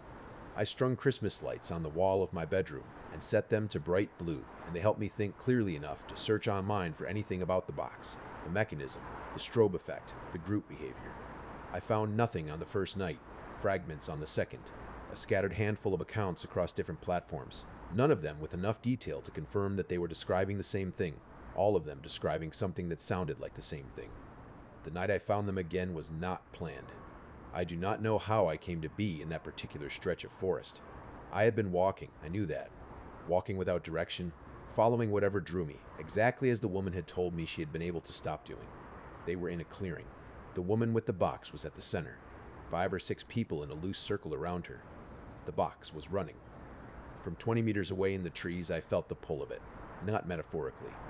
An actual physical sensation in the chest, exactly like the pull of the switch in my bathroom, but larger and cleaner and more complete. I called emergency services from my phone while the box was still going, reading the location reference from a trail marker I had memorized when I entered the clearing area. I gave them the address and told them what I was seeing, and then I waited and I held the line and I kept my eyes on the marker and not on the box. What happened when the box stopped is in my police report, and I am not going to go into it in detail here. The group attacked the woman when the clicking stopped, without warning, without coordination, collectively and completely. I reported everything I observed. The investigation was ongoing when I last received any update about it. The box shattered during what happened. Inside it, a strong light element and a small hand-operated fan blade mounted on a spindle designed to rotate in front of the lens and interrupt the beam at the speed the operator chose. That was the complete contents. A light and a fan. That was all it was. I was held for one night and released. The woman had been taken to hospital. I was told the case was active. I was thanked for calling it in. I do not drive that route at night. I replaced all the light switches in my apartment with toggle switches. Different mechanism, different sound, no click. I do not own Christmas lights anymore. Maybe that helps. Most of the time it is manageable, and I am reasonably confident that I am not going to stand on a roadside at 2 in the morning staring at someone else's warning lights. Most of the time. But some nights, when something flickers outside the window, a passing car, a street light cycling, anything that produces the right kind of interrupted light at the right kind of rhythm, something in my chest reaches toward it before I can think. That is when I close my eyes and wait for it to pass. And I remind myself that the warmth it is offering is not warmth, that the homecoming it promises is not home, that the click and the light are a trick, installed in me on a dark road, and that I am not the first and will not be the last person to carry it. But I am the one who called, and I would call again. There are parts of the recovery period that I have not described fully, and I want to do that now because the pattern of it is important to understanding what the box does. For the first 3 days after the road, I could not do any sustained cognitive work. Not reading, not writing, not following a conversation for more than a few minutes before the thread slipped out of my hands. I thought at first that this was simply the normal disorientation that follows a frightening experience, the kind of cognitive static that clears in a day or two when your nervous system has processed the incident and downgraded it from active threat to recorded memory. It did not clear. On the second day, it was worse than the first. What I noticed, trying to be systematic about it, was that the disruption was not general. It was not that I could not think. It was that I could not think when I was thinking about something that was not the box. The moment my attention was free, unoccupied by immediate practical necessity, it did not wander in the usual way. It went directly and without detour to the memory of the strobe, the click and the light, the specific warmth and compression in my chest. My attention went there the way a compass needle goes north, not because it chose to, but because that was the direction everything in it was now organized around. On the third day, I found myself standing at my kitchen window at 3 in the morning without any memory of getting up. I had apparently walked from my bedroom to the kitchen in my sleep, or in something close to sleep, led by some processing that was running below the threshold of consciousness, and I had been standing at the window for an unknown amount of time, before the sound of a car passing outside brought me back to myself. I was looking at the streetlight across the road from my apartment building. Not the road, not the sky, the streetlight. The warm amber glow of it on the wet pavement. I went back to bed and lay in the dark and spent 2 hours carefully thinking through what was happening to me and what needed to happen next. Here is what I understood by morning. The box had installed an associative structure in my reward processing, linking the specific sensory experience of click-interrupted light to the deepest available layer of positive reinforcement. Not pleasure exactly, something more fundamental than pleasure, the homecoming sensation, the relief of an organism that has been searching for something and has found it. Whatever that experience is in the nervous system, at the cellular level, the box had connected it to one specific sensory pattern and then withdrawn the source. And now the connection remained, unfulfilled, generating a persistent low-frequency seeking behavior that was operating regardless of my conscious intentions and waking me at 3 in the morning to stand at windows. I needed to find the group again because they had what I needed. Not because I wanted to find them, because my neurology had been rewired to send me toward anything that might provide what the box had provided, and the group was the most direct path to the source. Understanding this did not make it stop. Understanding addiction does not cure it, but it gave me a framework for the behavior, which meant I could watch it without being entirely inside it, which gave me a narrow margin in which to make choices rather than simply acting. The choice I made was to call the emergency services the next time I found them. I found them in the forest because that was where the box led me, through 3 days of careful navigation of my own compulsive seeking behavior, following the hunger as though tracking an animal by its signs, letting it take me toward what it wanted, while keeping one corner of my attention focused on my phone and on the trail marker numbers I was reading as I walked in. When it was over, when the police had arrived and the paramedics had arrived and the people from the clearing were being processed in the parking lot and the fragments of the box were lying on the asphalt, one of the officers asked me how. I had known where they were. I told him I had found the address from an online forum. This was not entirely true, but it was close enough to true to move past. The blue sunflower that appeared in the medical waste from my time in the ambulance is something I have never been able to account for. The medics logged it. They asked me about it at the hospital. I told them I did not know where it had come from. This was entirely true. I do not eat flowers. I have no memory of any blue flowers from any point in the period between the road and the clearing. I have read about the glowworm phenomenon since, in fragments and rumors that circulate in certain corners of the internet. I have no conclusion about the sunflower. I include it because the account should be complete and accurate, and the sunflower was part of what happened, even if I cannot explain it. What I can tell you is this. It has been several years since the road. The toggle switches are still in place. I do not drive that route at night. I have not had any further contact with anyone connected to the box or the group. The associative hunger diminished over approximately 18 months to a level that is manageable, which is to say that it did not disappear. It reduced to a background note rather than a foreground compulsion. But when a thunderstorm produces lightning at close range, and the flash interrupts the dark repeatedly at a rate that approximates the rotation speed of the box's fan, I have to go to a windowless room and sit on the floor and wait for it to pass, every time, without exception. Some installations do not fully uninstall. I want to record one final detail that I have not included elsewhere. In the days after the road, when the light switch compulsion was at its worst, I called my mother. I did not tell her what had happened. I told her I had had a strange week at work and was not sleeping well. She talked to me for an hour about nothing in particular, the way she has always been able to talk, the continuous and comfortable sound of a voice that has known you your entire life. I stood in my kitchen in the dark while she talked, and I did not touch the light switch once.